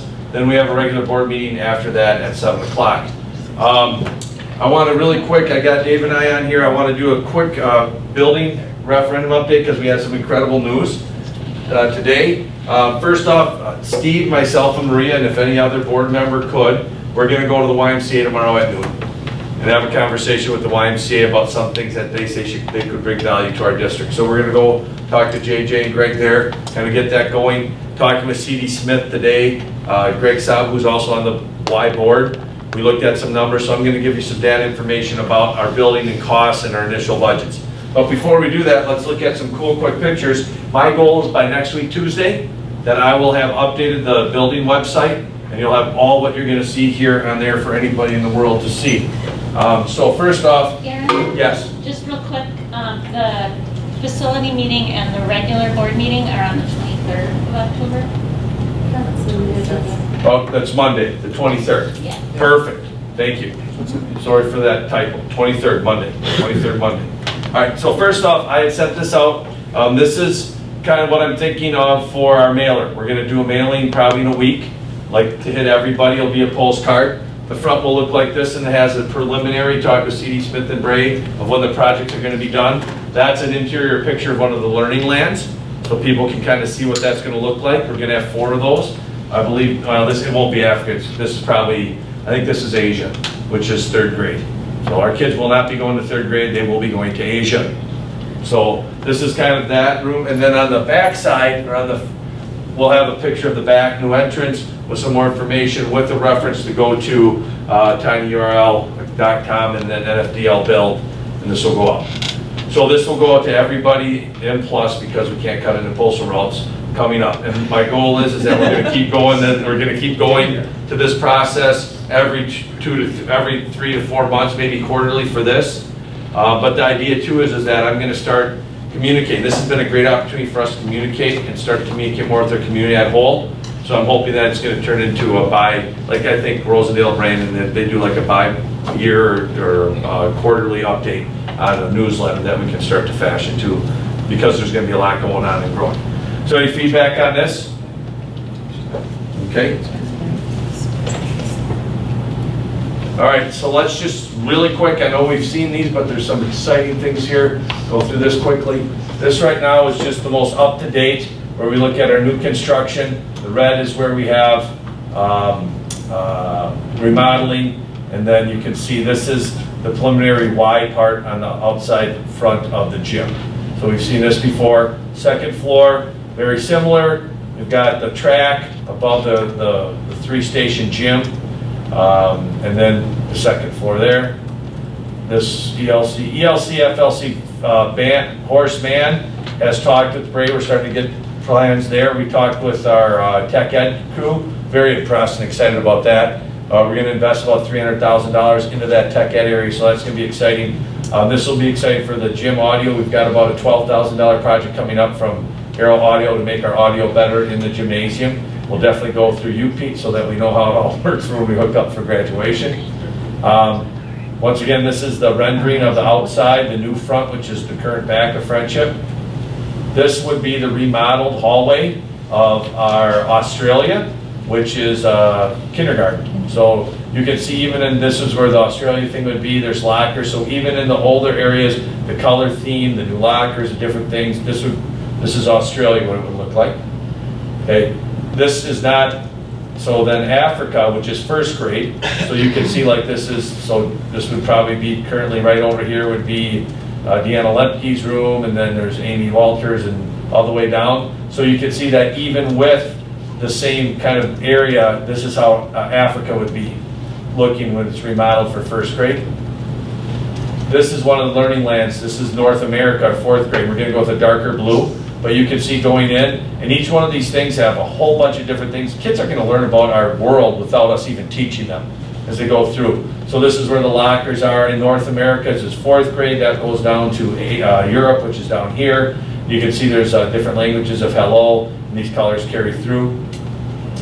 This is, and I'll show you, this is the opening foyer, and this is the steps going up to the 2nd floor.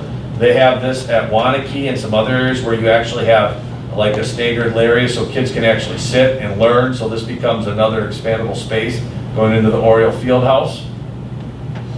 This is walking into Storyland, which is our new library. And you can see, so right out here, this is where you would see, about right here, the entry to the Oriole Athletic Complex. You're looking right out there to the west, beautiful sunsets. You can see the Storyland. Kids can sit in some of these and go through. So that's what we have so far, those renderings. Now what I want to do is I want to bring up this, which is stinking cool. All right, so right here, this is a rendering of the opening of going into FLC. So this is where you would come in this way. So this is the main entrance coming in. The offices are off to the right, the main offices. And then as you go over here, this is where the staircase is going up. Then you can see the entrance to the Oriole Fieldhouse.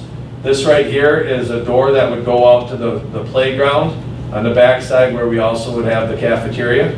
Then as you come around here, this wall here, this is where we're going to ask our new art teacher and FLC staff to do something that's just amazing with, welcome to the world of friendship. And so this will be some huge, awesome thing that people see when they come in about the world of friendship. And this is where our board meetings will be, the community room, right there, new home. And then, you gotta hit the light really quick, Jan? Not that, I'm almost done now, but sorry. Okay, and then if you look over here, this is going to be the new, this right here is going to be the new courtyard. This is currently the first grade rooms, and this is a hallway. And then up here is we have, this is, second grade, so we have South America, Asia, North America, and then Europe. This right here, the Bray's going to start working with our kids and our teachers. We're going to design this area to be like, it could be Central Park, it could be the beach, it could be ancient ruins. We don't know what this is going to be like, but the kids are going to have an input on what that design is going to be like. And you can see stage in different areas here. Then you can see the elevator is right here. But you can see the second floor, there's some seating areas here in different areas. So this is a rendering of what the new entrance to our FLC building will look like. Then you can see some of the things, so there's a lockdown area here and up here, so during times off, this gets shut down, or if there's an emergency, a button gets pushed and that gets sealed off. So that is the rendering of the new entry to the Friendship Learning Center. Cool, all right. Fantastic. Okay, cool. All right, so, sweet, so then, let us, Okay, what is that? I'm going to interrupt you since Steve's bailing for a 3-minute break. Do it. Do it, because we'll Going at talk it for about an hour this. and 20 minutes. And board, and if you guys were gonna do the budget, but if you wanna get going, I know it's running late, get going. You don't need to stay here if you gotta go. You guys go, Marie and I will bring her home, budget and everything. Guys, good news, we're up a ton of kids. We're gonna get out information about that. But even where, I'll tell you really quick.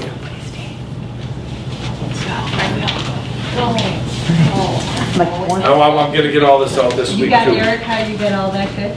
Yes. So we are at 302 kids coming in to our district, 210 going out, so that's 92 kids. Last year we were at 70, so we have 22 more kids opening and enrolling into our district this year than going out on a net. And if you look at our overall enrollment, last year we were at 13,000 or 1,355. This year at 1,429. So we're up over 70 kids. So that means we're at a balanced budget. Now the kicker is that we will see an increase in the mill rate, more than what we thought, but that's because we can levy more because we have more kids. So we're not getting out the park. So just so you guys know that, and we're coming in with a balanced budget. because we have all those kids. And I had I another know, it's concern. awesome. And you guys all have lifetime licenses now. Yes. Do we do. seriously? Yes. You all do. It passed? Oh, yeah, it was part of the governor's budget. It is gonna So be nothing off the you do. hook. There's people nervous because, oh, what's this gonna do, water down? It's gonna be No more great. break. You're doing PDP right now. I don't have to. Let's just wait, we'll let you know. But you should have a lifetime license. So, Oh, but I'm an initial administrator. Or you gonna? After well, 3 I'm a years, professional, wait, but after 3 years, it's done in the district. If you're evaluated as effective, oh, you're gonna get do that. my other 2 years in Beaver Dam? And you'll never, yes, Okay, so then I should. you will be. And then you won't have, and then you won't pay $100 anymore. So Anna, You're if I'm done. on my second PDP, I don't Done. have to do my second? Done. Don't stop right now. I know. You may continue. I don't If the want- district or an individual wants to continue, you could. Yeah. So. you're Guys gonna and see this teachers, one through? we're gonna roll this out. There is no hidden thing behind a wall here. This is it. The teachers are gonna have a lifetime license. Crazy. And their evaluation, How are they gonna and if make they that can maintain and keep it, it's gonna be every 5 years. The district will They then, will. for the I don't DPI, they've been wanna- effective, it's They done. know they So will. educator effectiveness is everything for them. And they don't have to pay a dime to keep their license. All they have to do is use that system. That's it. It means something now. I still need people from Akron so far, Huh? but I still need people from Akron for half. And we're gonna probably end up paying for that. But that's gonna also change too, where they're gonna be able to take a test, that's part of the whole college credit thing. Yeah, don't. They're actually making all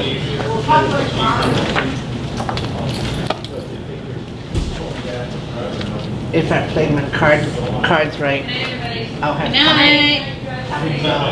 home waiting for me, which is a rare treat. I don't leave Taco Bell anymore. Good work. Thank you. So All right, and it's cool.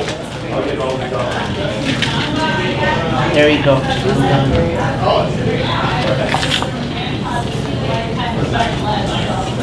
I got nothing on me, so All right. I'll go ahead and just stop. Okay, so costs. Where are we at with stinking coin? All right.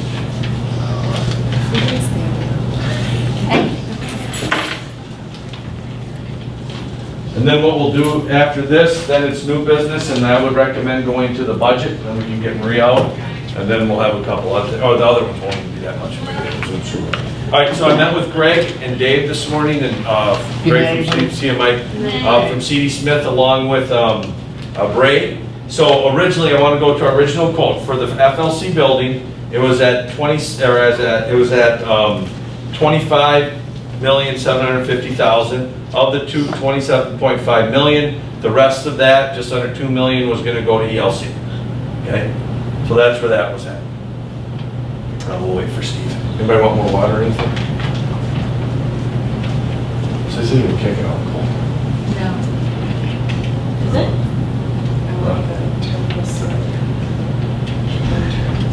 Sure, all the compressors are working overtime. Oh yeah, this has been a heck of a. Just one more day. And then it's 60. I gotta tell you, I was in Tampa last week. It wasn't as hot as it is here. That's what Alex said about, he was in Disney, and he said it was hotter here than it was down there. But we have hurricanes, we Yes, don't you have do. earthquake, we haven't had fires. We're good. Tampa had, I saw absolutely zero damage in Tampa from the hurricane. That's good to know. Dumb down there. Go ahead. Oh, wait, you go see it.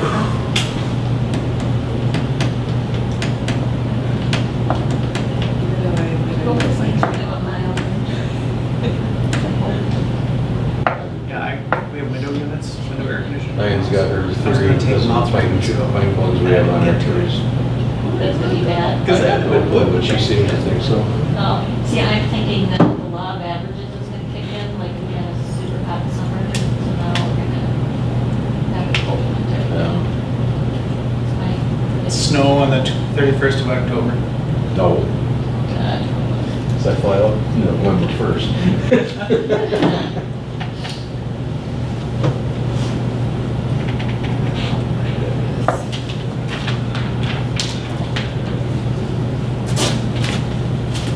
Is this an appropriate time to nag you? How about your gig? Yes.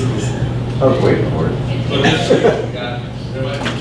Squeaky wheel. I know. It won't do any good, but. For the rest of the time, I can turn this off. So you don't have to- I just anticipated teachers, more people coming. All right. More people coming? Well, this was a lot, so I figured. Oh, and by the way, so the other side, there's robotics. Yes. There's no place for the robotics things to go, and I don't have much say over much of the buildings, but I do in this area, so I thought, what the heck? Build them. Kind of do. Well, I do, but I'm not gonna say it's going there and ticks or get people, because I went to 3 different people, said, what about? And they're like, well, there's no room at the end. So I said, come on down here and put it there, but it's cool. All right, we're just. I don't know. Hope he's all right.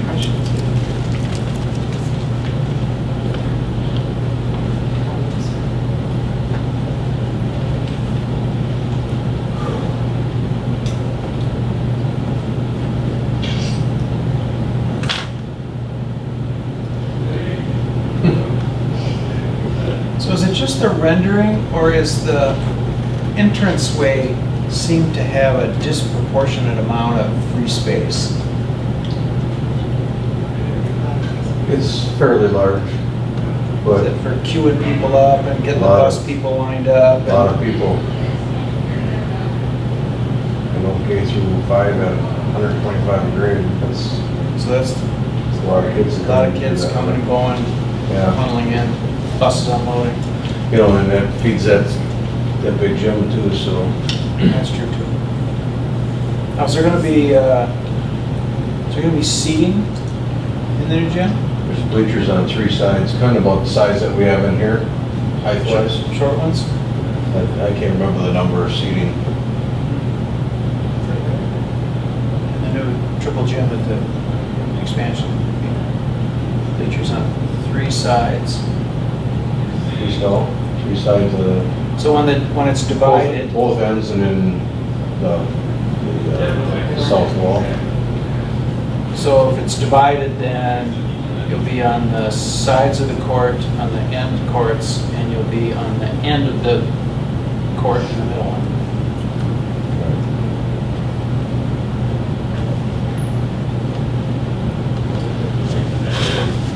My thought process, that's getting people already.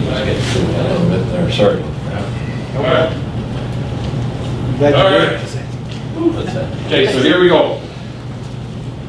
All right, so our original quote was for 88,000 square feet that you guys can see. It was at 25.75 million.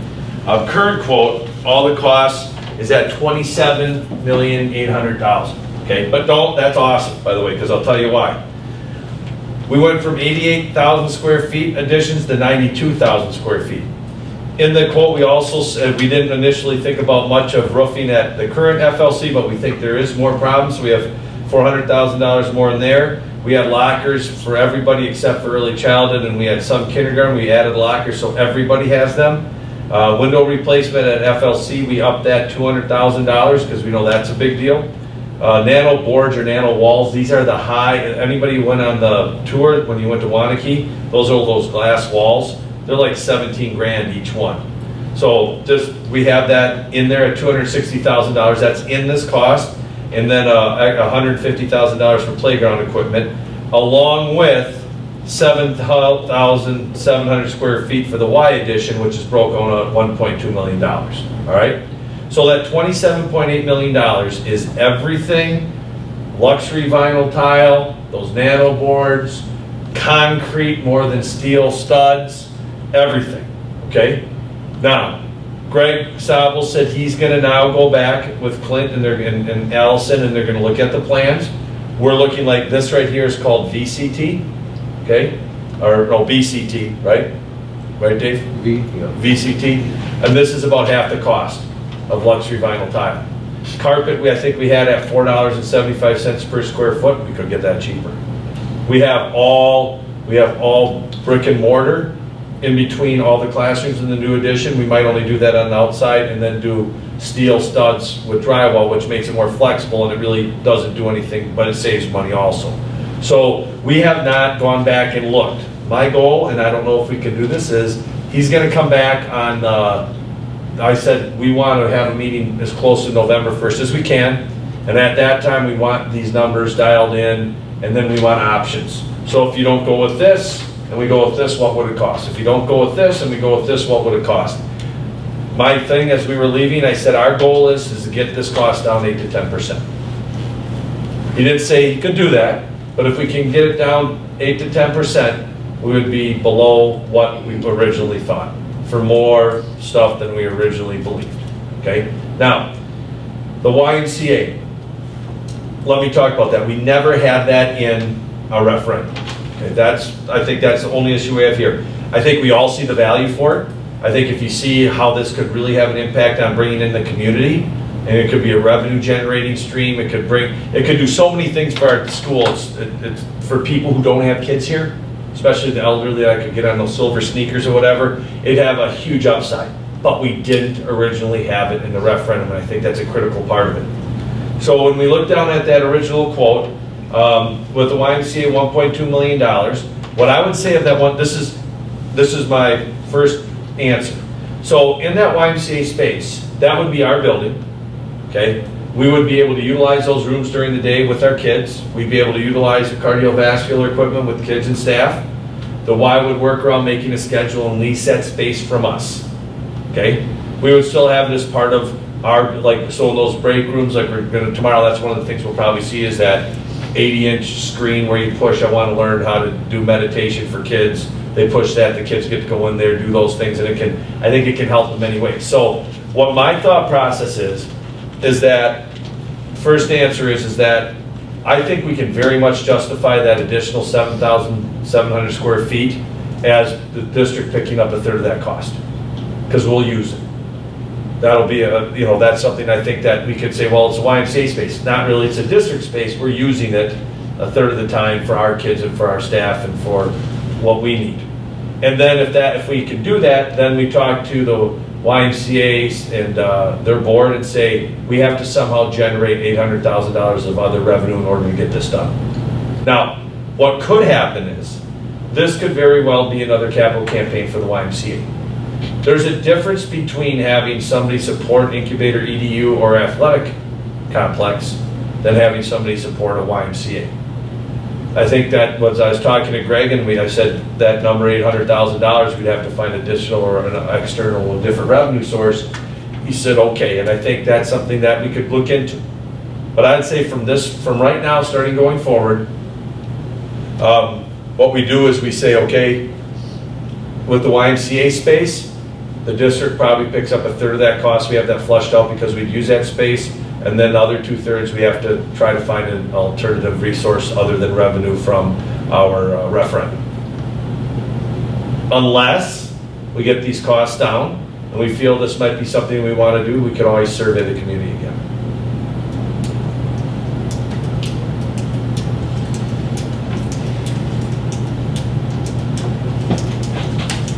Initial thoughts?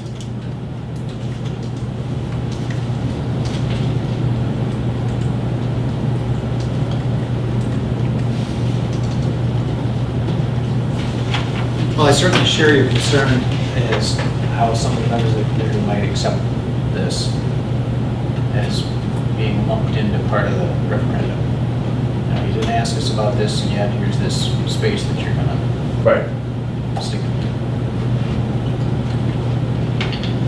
So we have to come up with 400, they're coming up with 8. This is just. I'm just saying. I'm just saying whatever. yeah.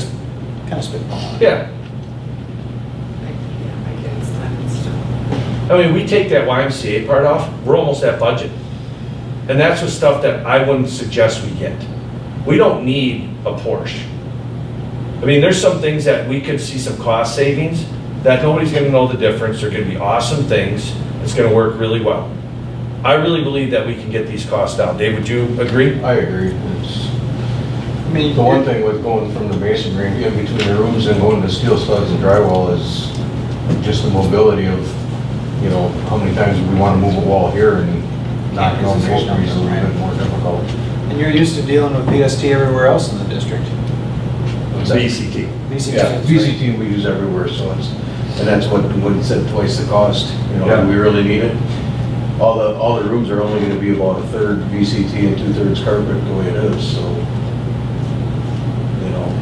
So we're looking at some of those things too. So I really think, I do believe that when we get all said and done, we would be close to be able to have that wide addition and everything else and still be at the budget that we set at referendum. The thing though is that do we have that conversation that we're going to invest in this YMCA, which will then lease, which will then bring in revenue? How much? My first answer was a third, would be easily justified. I don't know what their plans are. We'll talk to them about that. The idea is that as we move forward, two questions. First off, we're looking good. We're looking good. We have asked for everything, for exactly what we want. We designed it for that. We're looking really good. And this is with $1.5 million of outside improvements. You're talking a brand new driveway coming in, a new going out, probably 40 more parking spots in back, and a little parking lot over by the baseball field. You're talking about parking in the front. You're talking about better lighting. You're talking about redoing and putting an awesome playground on the side of the building too. We're talking about a 7,000 plus square foot gym with a walking track on top of it. We're talking about each pod or each learning land being able to comfortably handle 125 kids. And we're looking at remodeling Friendship, all new windows, new roofing system to work there, and having that set up for generations to come. Does it include furniture and fixtures? Yes, about $750,000. So we won't be bringing any old, excuse the word, crap over.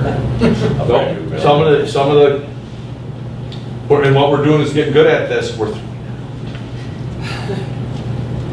Yeah, we'll have a nice fire sale or donations to, I don't know, wherever. But yes, this is going to be, and the stuff that we get, and I'm having Bray right now. We could go through different people, get furniture, or we can pay Bray to be our rep, and then they can buy and get it from KI or whatever else.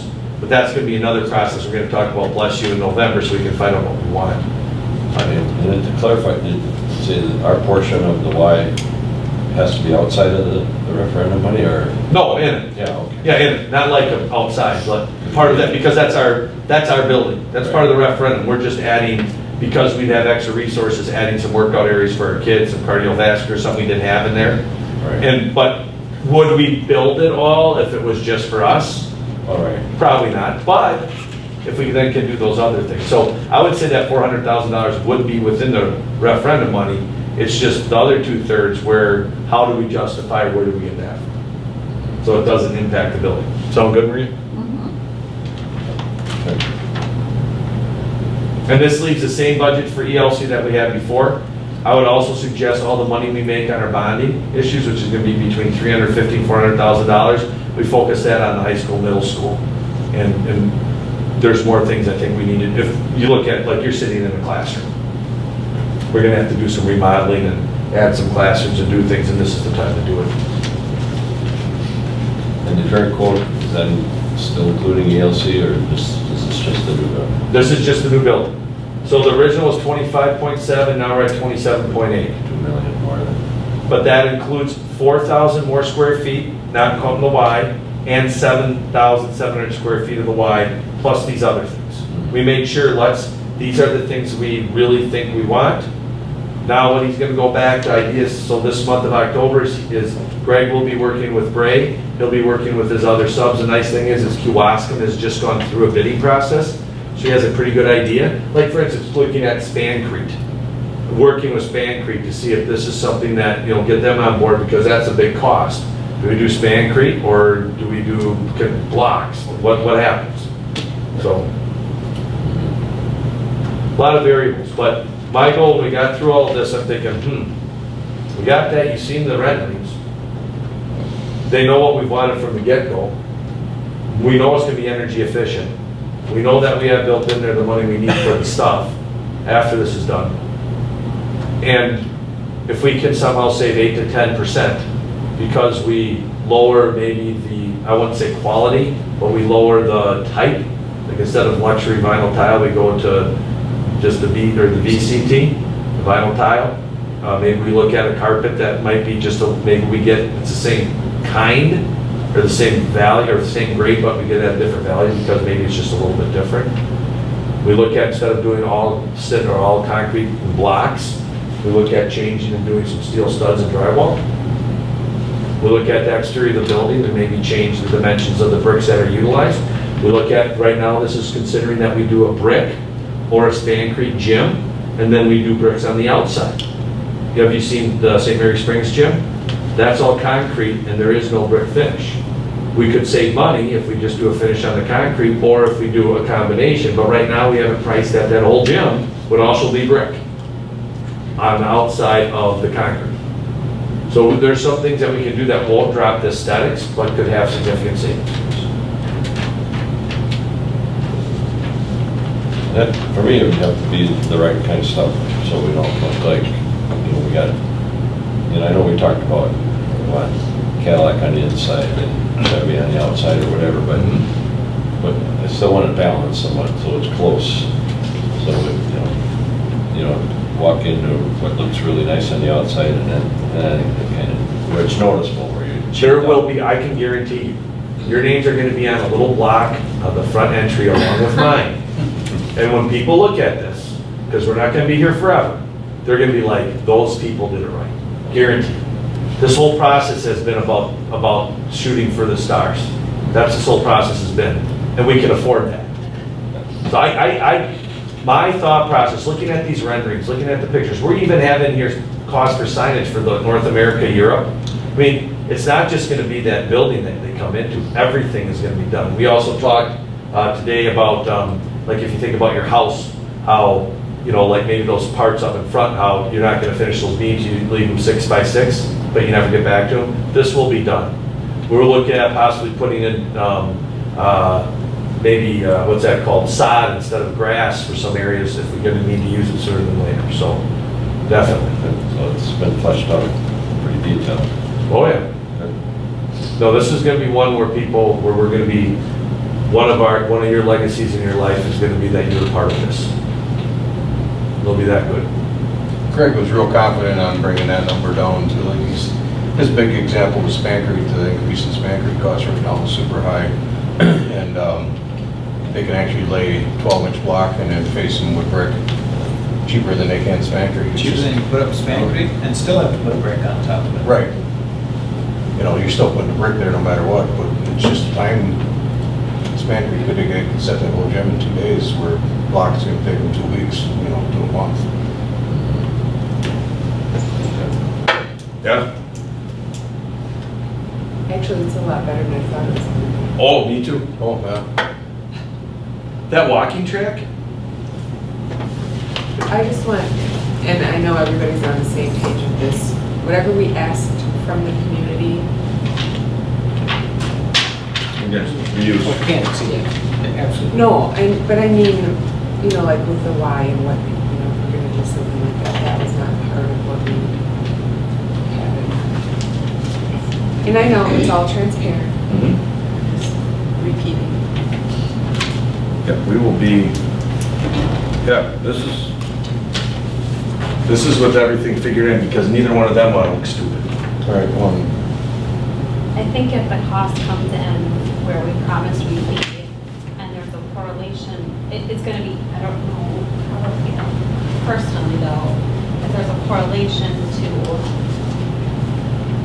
instruction and the kids learning and being healthier and having the opportunity to use it, plus the community, it might be easier to explain. And this is just the start. So Right. we talk to the Y, we get a plan. One of our correspondents can be mailer to everybody. We could hire Bill at School Perceptions, hey, could we just do this really quick, 1 or 2 question survey? Boom, we can get information quick. It's just an option that we never knew was available. And now this project can do something more than just, I think about when people say, well, my kids don't go there, what value is it to me? Right, and that's kind of where I was thinking about it too. You've got so many people in the community who did support the referendum, even though it wasn't going to benefit them. And now we have the opportunity to possibly benefit them and do they see that? You look at property value. If you live in 2 or 3 blocks from a YMCA, I mean, just, and then the traffic that will come, you think about, it could be, we're on the, I think we're doing it right. And I think we're looking at opportunities we didn't think could exist, but it could be fun. We asked for a three-station gym, a big facility there, and we didn't go out and, you know, say, well, we're gonna have one room with this and one room with that. That comes later as we flesh this out. But with when the Y sign goes up there, and then I agree with others here that we need to tell the community that, well, they're contributing. They're partnering with us, not.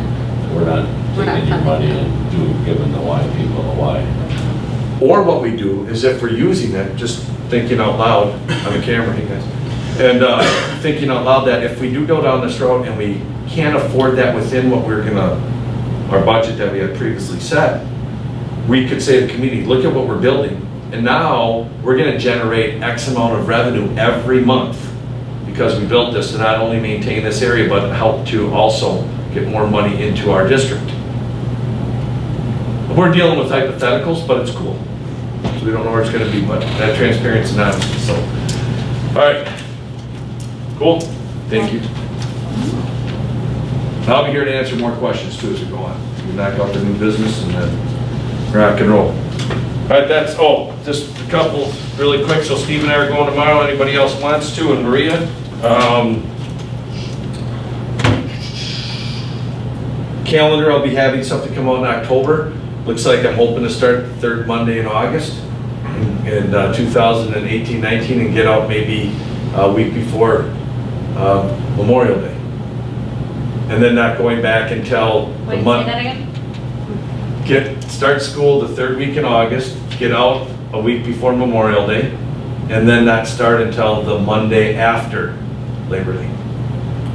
They're talking 3 solid months off. Wait, do we have to extend our hours then? No, we still have 177 days like we have right now. We do them within, we just do 170 days, 77 days earlier. And I talked with Jim Siebert, we might be able to help them out a little bit. Up north, somebody got their waiver, but they shared buses with some other community, so they were allowed to get that waiver too. Oh, nice. So I threw it out to Jim, he doesn't think it will work. Could be there, because if they do, when they do this, we're latching on for sure. If we like the schedule, if it works, yeah, we'll be friends. Yeah. So, just that'll be coming up. Other than that, that's all I've got for other stuff. I'm done there, Mr. President. All right, thank you, Mr. Seoc. Next on the agenda is item K, new business. First is discuss and consider establishing the freshman class of 2021 activity account. We do this every year for the incoming freshman class. That's it. It's just a formality to establish the ability for them to hold funds in the class's name. Moved and seconded? Sure. Any further discussion? Roll call vote. Fox. Yes. Goldowski, yes. Streeter. Yes. Will. Yes. Chicken. Yes. Motion carries unanimously. Item number 2, discuss and consider Arts for Kids lease agreement. This is Arts for Kids. We are increasing their lease by 14% this year, and that is because they have added one more room for the 4K. So, and they had 7 or 6 rooms or 7 rooms before, so I figured if we had another one, we're just gonna go 1/7 more. They were fine with it. Have we started any preliminary conversations with them about the future of daycare in North Fond du Lac? I told them we're gonna have them, but we don't know if it's them, but we're not gonna discuss that probably for about a year. That's been the conversation. I think once we get the FLC going, we're gonna start to do a little bit more of that in the spring and into the summer. Okay. I just wanna let them know that I'm not thinking about it. I mean, we know, but so not to worry, whatever the year it is, what it is. So what is the total new lease? $2,622 a month. $2,622 a month. It's a deal. European. He can edit it out. We'll hear it beep. European 700, I'd say for the one bedroom. This is, so we have a lot of opportunity for increased revenue. And we will see that, we'll see it next year also with our AdvoCap. We'll see that. once we get a newer building for daycare, we're gonna see an increase. We gotta look at a business plan. We're good with this right now. We get a lot of. So the 2,600 includes the 14% increase. So I'll look for board action to approve the lease agreement. Make that motion to approve. I'll second it. Roll call, please. Streeter. Yes. Chisholm. Yes. Wodarski, yes. Hawk. Yes. Will. Yes. Motion carries unanimously. Item number 3, discuss and consider educator contract for Erica Genrich, ECSPED. She started today. I said, I'll see what I can do. She came from Portage and she was cool with waiting. She's been excellent when she's been there. I've talked to her. She's, I think, gonna really flourish. And you guys got the information that I sent you about who she is and stuff, so. Is she living anywhere where we have to pay a contract for Nope. her? Nope. She's, I think she was currently in a private school situation and she was doing a lot of early, she wasn't using her special ed license and she wanted to do that. So it's a change of kind of a career and a path. All right. Any questions or discussion? I'll look for board action to approve the contract for Erica. I'll second. All right, moved and seconded. Roll call, please. Will. Yes. Hawk. Yes. Streeter. Yes. Chisholm. Yes. Wodarski, yes. Yes, unanimously. Item number 4, discuss and consider adding LEAs for individual education plan meetings. There's a laundry list of them. We do this every year. What I've done is I've switched out the ones that are gone and the ones that came in.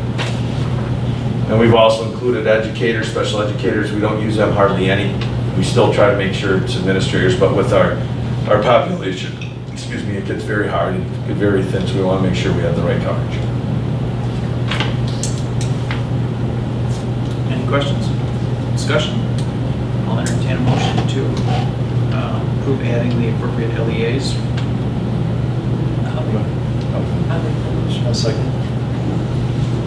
All right. Roll call. Wodarski, yes. Streeter. Yes. Will. Chisholm. Yes. Hawk. Yes. Let's jump down and take the last board action that requires a vote. Well, the budget probably does too. Discuss and consider resolution for line of credit for National Exchange Bank and Trust. We do this every year also. We do not. Scratch that one. Yeah, we won't have it We'll bring until that October. We're But hoping we get it today. yeah, but I am trying to increase it to 550,000, just have a little bit more cushion. Yep. But they're not ready for us yet. And we haven't used it in forever. We haven't, and he asked me, are you going to be okay for the month of October? And I said, we will be fine. Yeah. So, All right, and then circling back, item number 5, and the last item on the agenda. Save All right. Best for last. I will just say quickly in 1 minute, and then you go in depth. Off the charts in enrollment, even budget, added a ton of stuff to help support that. Mill rates going up, not because of referendum, but because of increased students, which then allows us to raise more money because we need it for our kids. We are strong. What we're doing is working extremely well, and do that's I it. need to say anything? And last year too, I mean, this stuff it's cool. So Maria will go through the memo quick here, go through some things, and the first thing is to recap last year, and then she'll go into looking at projections for next year. We'll look at some graphs, I think, which will tell the story probably the best, and then we'll be able to answer questions. Remember, you're passing a budget tonight. The process then is we will have, this will get published, and then if it's a board's pleasure, then what we will do is on the 3rd Monday in October, have our open meeting, or our community meeting, or our annual meeting, which we can still have or not have, depending, because laws are changing on that too. And then, regardless of whatever they say, take into consideration. If we have any changes or adjustments, then we will pass the final budget and levy on our meeting on the 23rd of October. All right. Yep. Well, first of all, thank you for your patience. We were literally getting information yet this morning. So Darcy was awesome compiling the open enrollment numbers. We had a few late districts submitting, so, and we really wanted to get it accurate. So thank you for your patience. I don't know if you had much time to really look at this stuff since you got it so late. But anyway, 16-17 recap, we had our audit. Our audit was solid, went very smoothly. We had one of our team members still there. She led our audit. Otherwise, they're starting to bring in new people. But everything went smoothly. The results were, we had a deficit of $21,647. We had originally budgeted for, I believe it was $140,000 deficit, so we came in way under that. That still results in a healthy fund balance of 22%. It's down less than 1% from the prior year. Let me also, fund balance, be very clear, Maria and I were talking about this. Realize our fund balance percent is going to go down. Even though we're gonna have a few $1,000s projected more in our fund balance.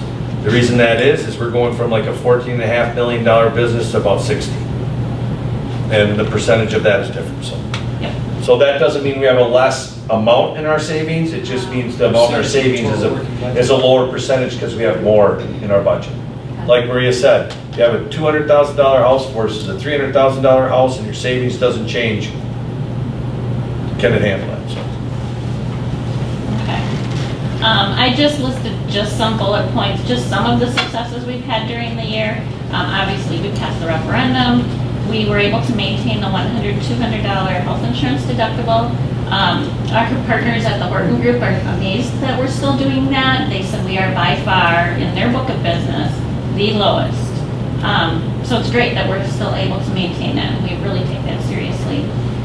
Same deductible, the net deductible to our employees is $100, $200. We did staff pay increases. The average was around 3% for all of our staff. And the CPI rose 1.6%, so we were definitely above the cost of living.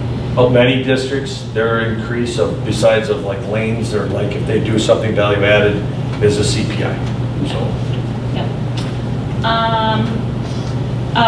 We were celebrating last year our OPIs and OPOs, and wait till you see the numbers from this year. We had a net OPI gain last year of 70 kids, open enrolling in versus out, and revenues that resulted from that were over $550,000. We were able to add several positions. Some of our bigger positions were Director of Teaching and Learning.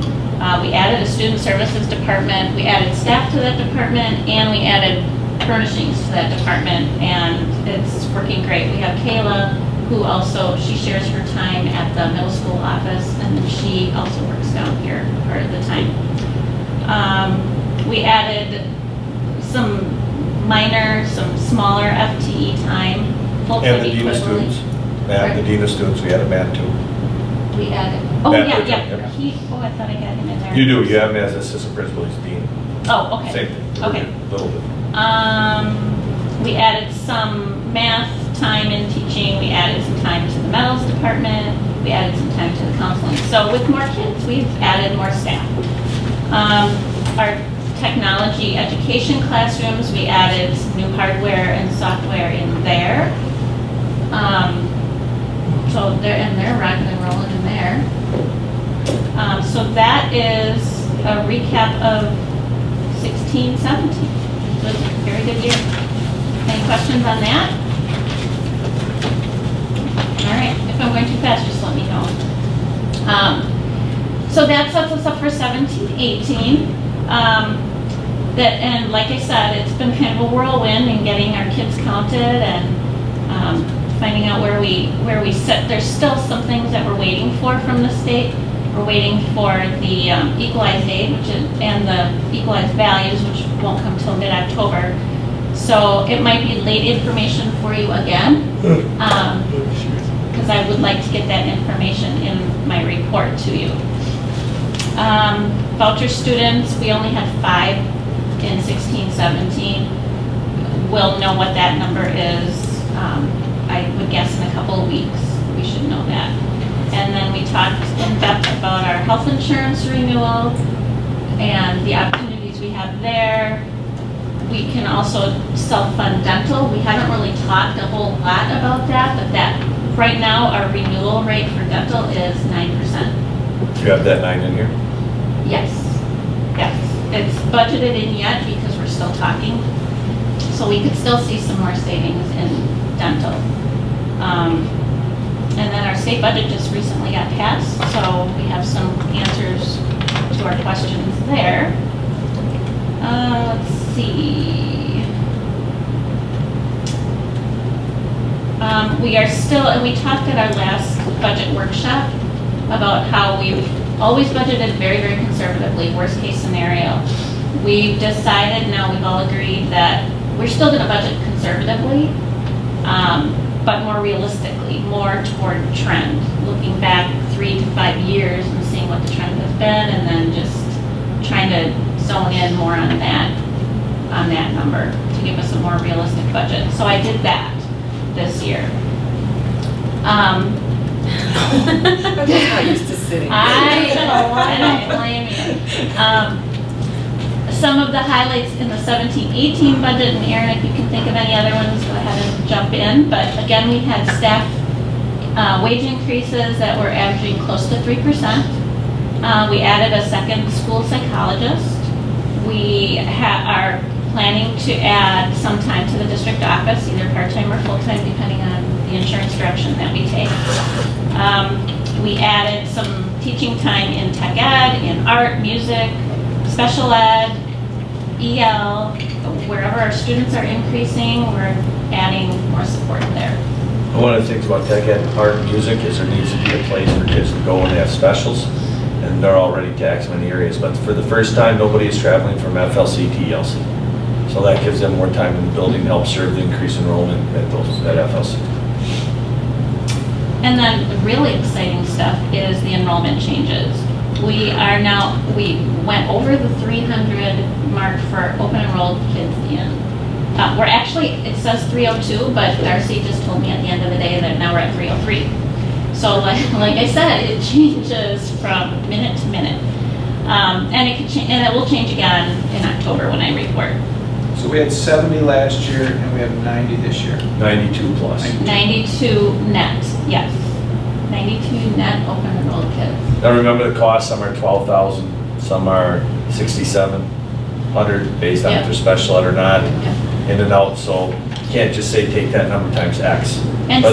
But the reality of it is that we project $673,000 coming to our district in a surplus. Where if you go back 13, 14 years, we were losing $250,000. And some of these open enrolled in kids, they were our residents, but they're moving out of our district, but they still want to stay here. So now instead of residents, they're open enrolled. So we figure we have 10 to 12 of those kids. Yeah. That lived here, but then bought housing in Fond du Lac, Oshkosh, wherever, and then they're open enrolling back. So you have an increase of 28 resident students, but then you also have a category of loss of resident students, but they're coming back in as... Overall, we're up 28 resident students. Yeah. We're up, well, we're up 74 kids. yeah, Seats our and head butts. count, our Seats. butts and Yeah, seats. butts and seats. Butts and seats increased by 74 kids. In 1 year. That's 4K through 12. So that's pretty exciting. Just a real quick thing, the count is not just the kids who attend on that third Friday, right? It's who's actually enrolled, even if they happen to be sick. There's different rules. Like if they're not there on that Friday, like we had a kid who was enrolled, an early as 5th grader, 4K or one of them, enrolled, family emergency came on Monday. So even though they weren't there on Friday, they were enrolled, they were here, we can count them. So that's what Darcy and Kayla, so Kayla Dieter and Darcy Trepanier sat on Friday till about 5:30. And they looked at every student. And they looked at those rules, applied them to find out if we can count them. They weren't here. Yeah. But if anyone, resident or open enrollment or whatever, if they start school the first day of school and they just happen to be sick on the third Friday, we still count them as a student because they're enrolled, right?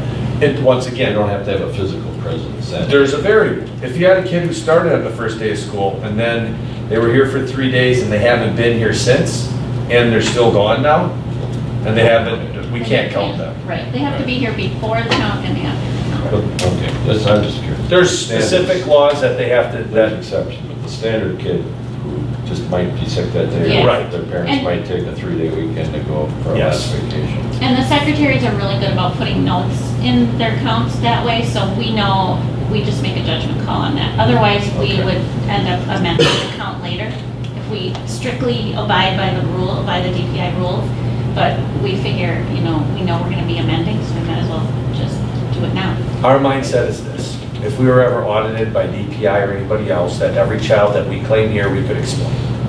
If our explanation doesn't fit what they are, so be it. But I feel very comfortable that this is about as accurate of a count as we've ever had. Yeah, oh yeah, definitely. Yep. Just at 74 more kids this year than last year. Now remember, our ACT scores aren't where we want them. You can hear what they're doing about achievement. We have 22 more kids plus that want to come here. Over 300 kids from outside our district want to be here. So this probably isn't the place to ask this, but how many average, what's our average class size? Just, Vicki, it's coming up. It is We got that. patient. Yeah, we got that. One more comment. So out of that 74, if I'm doing this right, 46 are open enrolled kids, whereas 28 are the old residents. 74, well, the head count includes open enrolled kids in and resident. But now also remember our FTE. When we look at our FTE, if you're a 4Ker, you're only worth like 50%. So the number of students we have doesn't relate to what our FTE is. So when we look at that, you're gonna see, Doesn't relate to bodies. yeah, that's what's so hard. The way we look at it is two things. How many kids do we have attending here, period? Because you can't hire half a teacher. How many kids do we have here? And then how many kids do we have more open enrolling than open enrolling out? Those are the two numbers we look at. And if we were to look at this on different days throughout the year, we've picked to do it now consistently, but people could look at our data and say that's not true, because if you look at it in February 1st, it's a little different. We're consistent with the day we look at this. Reality of we're seeing a trend. This is, and we get into the graphs, we'll be able to explain a little more. It truly is a flawed, I think, calculation, because if you have 95 4K kids, for revenue's sake, we can only count 60% of those 95 kids. We get funded on that. But they're still here. They're still a person. We still need to hire a full, we can't hire a 60% teacher. So it is flawed. And hopefully our legislators will work on that someday. So with all those additions, with all that we have talked about, going self-funded currently is what we look at, we would be at a $1,803 surplus. With conservatively looking at trends. I can't tell you the last time that I've come to you, I mean, most of the time, I think in the past, I don't think there's been a time that I've came to you and said, we're looking at a surplus currently right now. And so it's been a 200, a 300, a 400, a 150, but we're gonna figure out the way to make it work. Here's the killer part. We're gonna still figure out a way to make this better. This is what we think it is, but that doesn't mean that we're not gonna try to make it better. And if we can make it better and we see some different things, I'll be coming back to you and asking you to maybe look at utilizing those funds to reward our staff for what they've done in a different way, if we can do those things. And investing in maybe doing some other things differently too. But currently, right now, this is our plan. Should we go into graphs?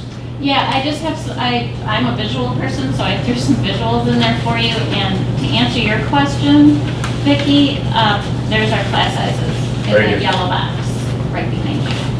So if you look at 4th grade, we have 4 sections. There's 106 kids, there's 26 kids in each class-ish. Some have 28, some might have 23. 6th grade, you can see here, we capped them all at 100 in elementary school. You can see some because we have internal people, we have to educate who we have. 1st grade, we have 4 sections. 5K, we have 5 sections. So we have under 20 kids per class in 5K. 1st through 5th grade, we have 4 sections each.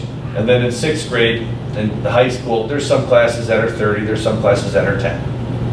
So if you look at our overall class at the elementary level, it's probably under 25 kids per class.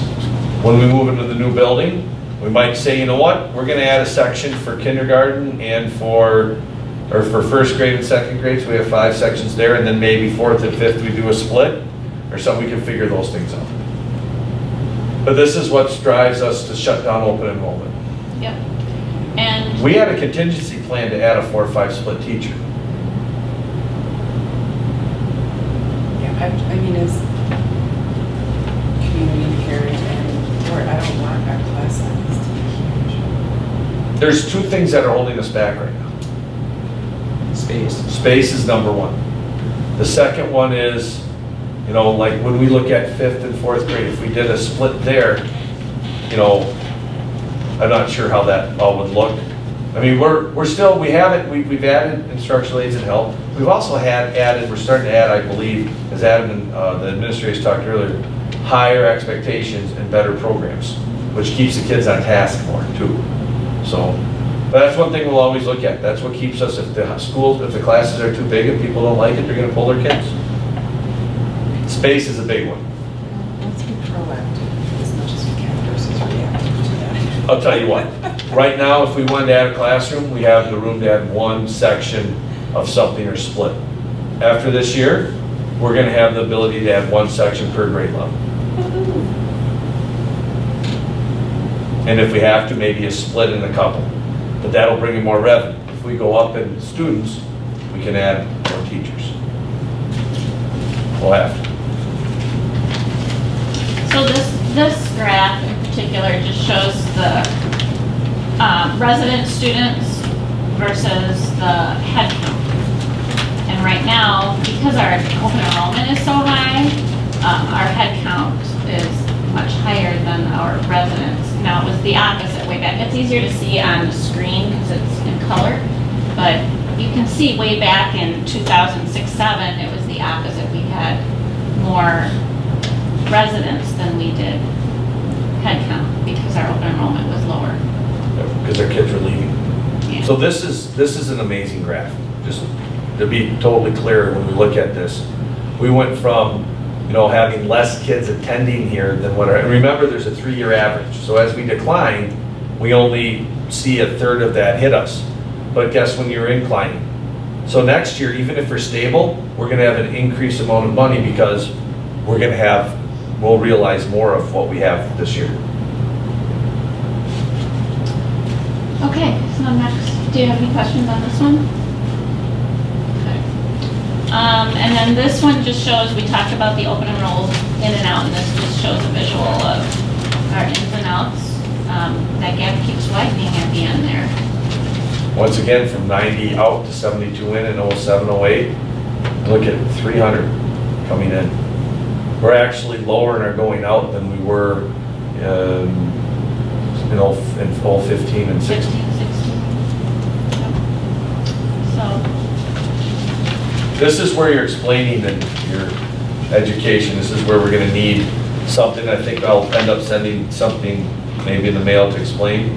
But if you look at this orange part is something, we're looking at going from a $6.40 or $9.64 mill rate to a $10.45 mill rate. Now remember, that's not equal across. Friendship might be more than North Fond du Lac, which might be less than Town of Fond du Lac. It all depends on that equalized value. The bottom part, Maria, if you would explain where that 8.4% increase comes from. okay. We have a total levy, and we have a total mill rate. And based on our enrollment and based on our equalized value, and we don't know what our equalized value is yet. So if it goes, I have built in 4% increase in equalized value. If it goes up more than that, our mill rate will go down. If it doesn't increase by that, our mill rate will go up. So that's still, I've been talking with Baird and I've been looking at the reports from the county, and that's the average predicted is 4% right now growth in our area. So that's what I built in. So based on that, our mill rate would go to $10.45. And we levy for 4 different things. We have our general fund levy, we have our non-referendum debt levy, and that's the athletic complex, that's the loan there. And then we have our new referendum debt, and then we're still paying off a little bit of the old debt. We have just 1 payment left on that one. And then we also have our community service fund 80 debt. So when we have more kids, we get more revenue, but our state aid stays the same. So the only other way to get more revenue is to increase taxes. So that's where that 10.73%. Excuse me, I'm sorry, but if we have more kids, why isn't our aid going up? Because we get so much aid per kid. It's based on last year's expenditures. Okay.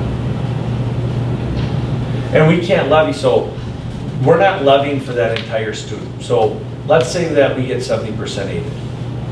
We can levy for the 3-year average of the past 3-year average, okay, $3,000. We can't levy what the state would give us. We can only levy what we would levy locally, okay? So even though the state's gonna give us a 3-year average, is what they're gonna give us. We can levy our students coming in, but we don't levy them at the level of full because we're not gonna get more aid on that. And that's what Maria means by we don't get aided on that. Well, our aid is based on shared. Right. They're not gonna take now, because we have these numbers, they're not gonna take money from, our aid comes out in January, or in July. And they start to build, people build their budgets on that. They do not take, okay, so we went up 74, guess what? There's other districts looking at their budgets right now and they went down. So, but they're not taking that aid from them right now. Next year, they will. Right? Right.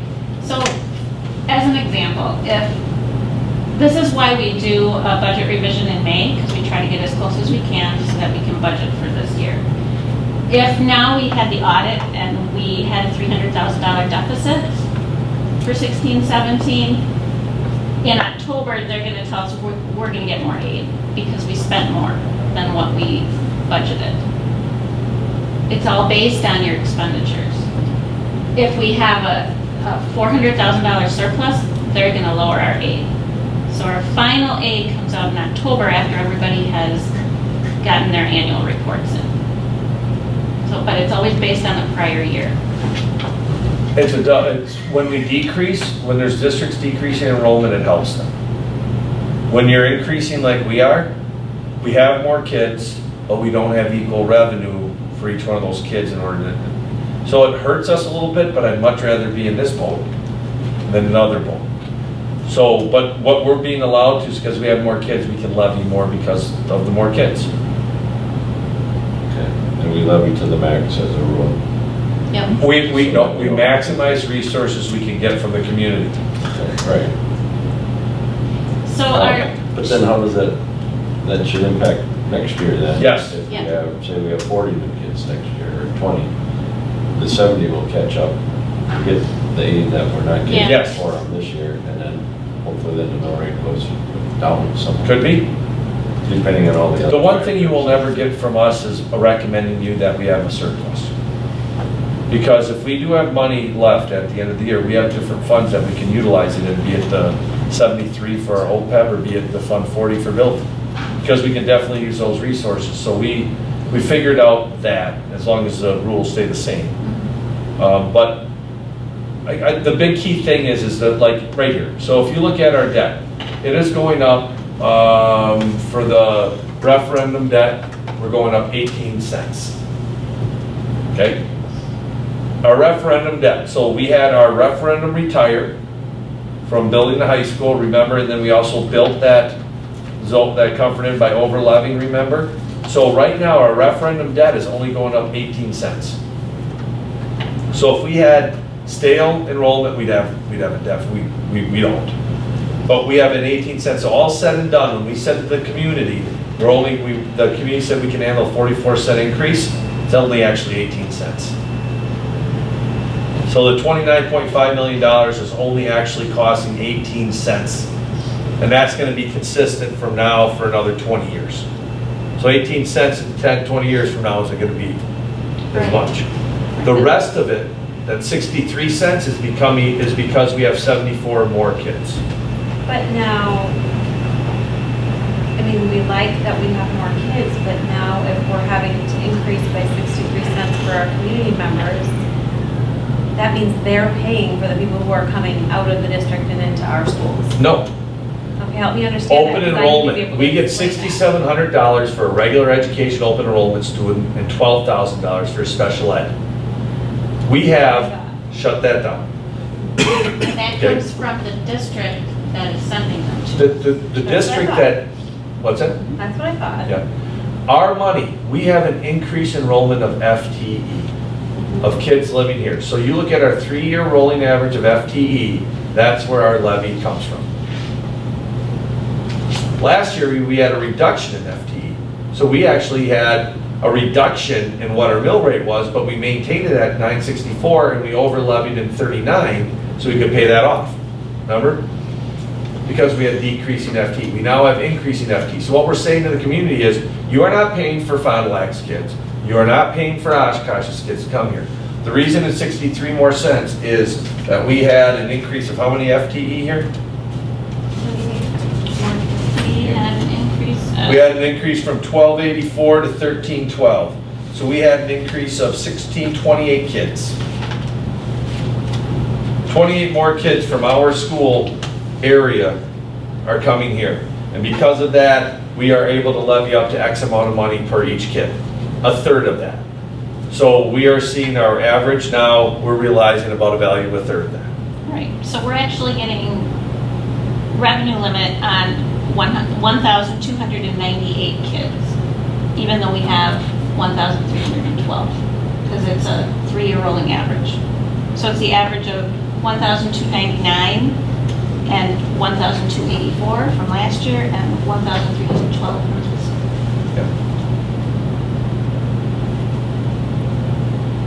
Now, if we didn't maximize or max our levy, then we would have less revenue to serve the kids that we have.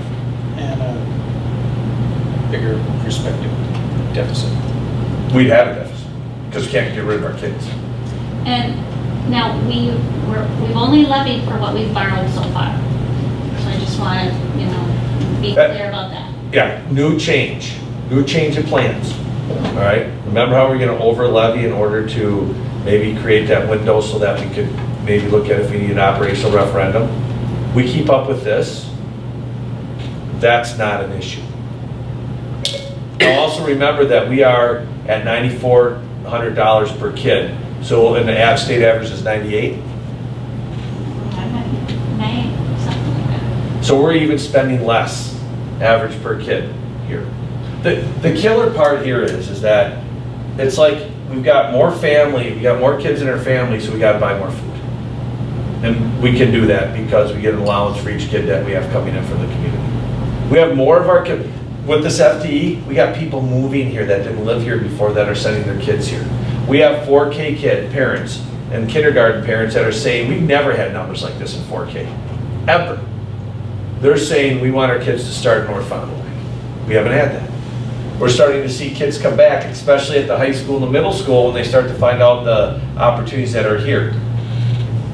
The downside, or you get to pay taxes in some senses. Hopefully the value that our community gets, hopefully when somebody goes to sell their home here, they find out they can get a lot more money for it than what they originally paid for because the value of it's higher. Because people want to move to North Fond du Lac. And that's something we can directly impact. So, but there's a cost to that because we have more customers, products, if you will. So the good news is we're growing. Everything we're saying and everything we want to do is working more than what we ever thought it could be. We passed a referendum at almost a 70% clip that we said would have cost 46 cents on the mill rate, which is only costing us 18. We're going to be able to do all that plus within our means. And we have more kids. The downside, more kids cost more money, but if we have more kids, more people moving in, with more people living here, we have higher appraised values in different areas, that money gets spread out. This is what we think it'll be. The The reality of it is, it could be less, could be more. Next year, I think next year, I'm planning on just saying stable, because we're not gonna have that school open yet. I don't know how much more we can allow for open enrollment. I mean, we're not gonna kick anybody out that's already here, but I highly doubt we're gonna really accept a whole bunch of new open enrollment. We just can't, right now, don't have the capacity for that, because we're gonna have to keep moving in. I'd almost see us maybe lock down open enrollment with no new open enrollees unless they're staff members, until we build. So we're gonna start to get caught up. Just as when we were declining, thank goodness that we had that declining enrollment subsidy. Now as we're increasing, they're saying, hey, hold on, you only get a third of what you just realized, because that's how this works. It's the average 3 day, or 3 year. So because we don't have this length of time, if somebody says, why did the mill rate go up, the talking points or the elevator speech, is it fair just in layman's terms to say only 18 cents of that is due to the referendum, so we keep that clear, Yep. that we didn't screw anybody over on that or deceive anybody? Yep, And the rest of it, with some variables, the rest of it's due to increased enrollment. Increased enrollment of resident students. Residents. So you could say 18 cents of that is from the referendum, which is actually 26 cents less than what we had projected, so we're able to find savings in our bond sales. The rest of it is all because we have increased student attendance in our district. Of resident students. Resident students. Now, I think Aaron mentioned something about the referendum debt levy. That 18 cents could go up because we haven't borrowed everything yet. So we're adding more debt, what, 99,500,000, I think Right. we've got left yet to borrow. So, so that 18 cents could change next year. Right, It will but go that up. 18 cents will change, and it will change next year. Right. I'm guessing it's gonna be more, but what we're gonna probably hopefully do at that time then is we'll realize some of our growth, state aid will catch up to us. Because we're gonna see more state aid for 2 reasons. Number one, we're gonna break even, we're gonna make sure that we bolster and garner the maximum we can from the state without going in debt. And the second reason is we have more kids, so they're gonna aid us more. And by the way, we didn't bring this up yet, because you didn't add this, did you? About the new budget, $300? I didn't add that in. All right, so open enrollment is changing as far as cost go. This year, every student that we get $300 more per kid. So if we have 90 more kids than what we thought, or than in open enrollment, we're gonna get another $27,000. Next year, it's 300 more. So it's not only that, but it's 300 on top of that, a total of 600,000. Is that in the state budget now? Yes. And special ed students that we have here, there is a provision that we could end up moving up to $18,000 instead of 12, if we can prove that we need it. So the one, I don't really like that so much overall from a system standpoint, because schools that are seeing a deficit, it's gonna hit them more. So you think that right now, like if a different district, like let's just look at Fond du Lac and us, we are definitely in a plus as far as open enrollment. Whatever they have that they're paying us, add $300 more per kid. How much does it cost us per kid to educate? I mean, are we breaking even with that? Are we ahead on that? I mean, I know it's bringing more money in. Way ahead. Average kid, like I don't know what the average kid costs to educate, but I'm guessing the average kid isn't all that much. I mean, you take a kid who has no real needs, they have a lot of resources at home and come already academically strong or have resources. You have some kids that I bet are only a few $1,000s to educate. You have other kids that could be 8 or 9. You have other kids that are 40. So the amount of money we get from open enrollment is definitely adequate. We shut down open enrollment, that would have a dramatic impact on us. But you may have to because you don't have space. Right, but I'm just saying overall, if we say, well, no, that's good. But just be clear, we are not taking other kids from other districts at a deficit to our own kids. Oh, no, I'm just curious. And it all depends on where you're at, how much it costs, how much our teachers, some it all depends on your staffing costs, depending on what average teacher costs are. Average. non-special needs kids versus special needs? I'd say it costs you $9,400 a kid to educate in school district North Fond du Lac thing. In Schaumburg, Illinois, they tell you it costs you $14,000. In Sheboygan or La Crosse, it could be 12. You go out to Green Lake and it could be 13.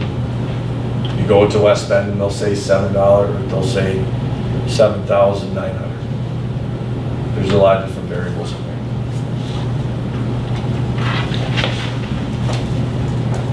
Okay. The next slide is the actual budget to be adopted. It does, I have budgeted in self-insured, or, self-insurance. If that doesn't get passed, then I would make a budget revision and I would add about $230,000 to the deficit, and it would be a deficit. So just keep that in mind. It's balanced with that in there. It's also balanced with additional staff. Everything that we've talked about is budgeted in there. So, and then that final slide is the fund balance history. And Aaron talked about that, and based on our expenditures versus what we have in our fund balance, it would be almost 21% with the numbers that we have in the budget right now. So do you see how we're going? We actually have a higher fund balance by $1,000, but it goes down more than a percentage point.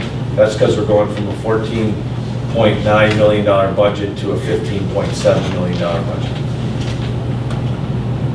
And these numbers will change. They will change in 3 weeks, so, but we're hoping they're close. Any questions?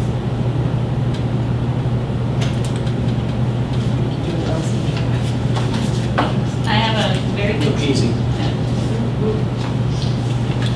So the approvals at the annual meeting, so you need... No, you need to approve this budget, and then we publish this budget, and then we go to the annual meeting, and people vote on this budget, and then you take in everything that they say, and then the additions, and then we finalize the levy and the budget on the 23rd of October. Well, that's close. We'll do a budget. I'll end up revising this before the annual meeting. Right. I do have to publish whatever is revised, because it'll be updated. So you don't publish this one equalized. right now? No, Okay. this one I don't have to, but the one for the annual meeting I do, and. But you still have to pass the budget now. Yep, I'll have the equalized value hopefully updated and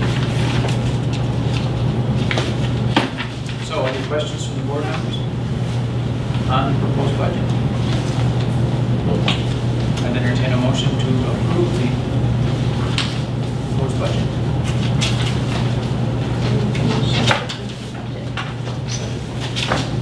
Moved and seconded. Questions or comments? Roll call vote, please. Will? Streeter? Yes. Chisholm? Yes. Wozzachowski, yes. Hawk? Yes. Thank you guys for your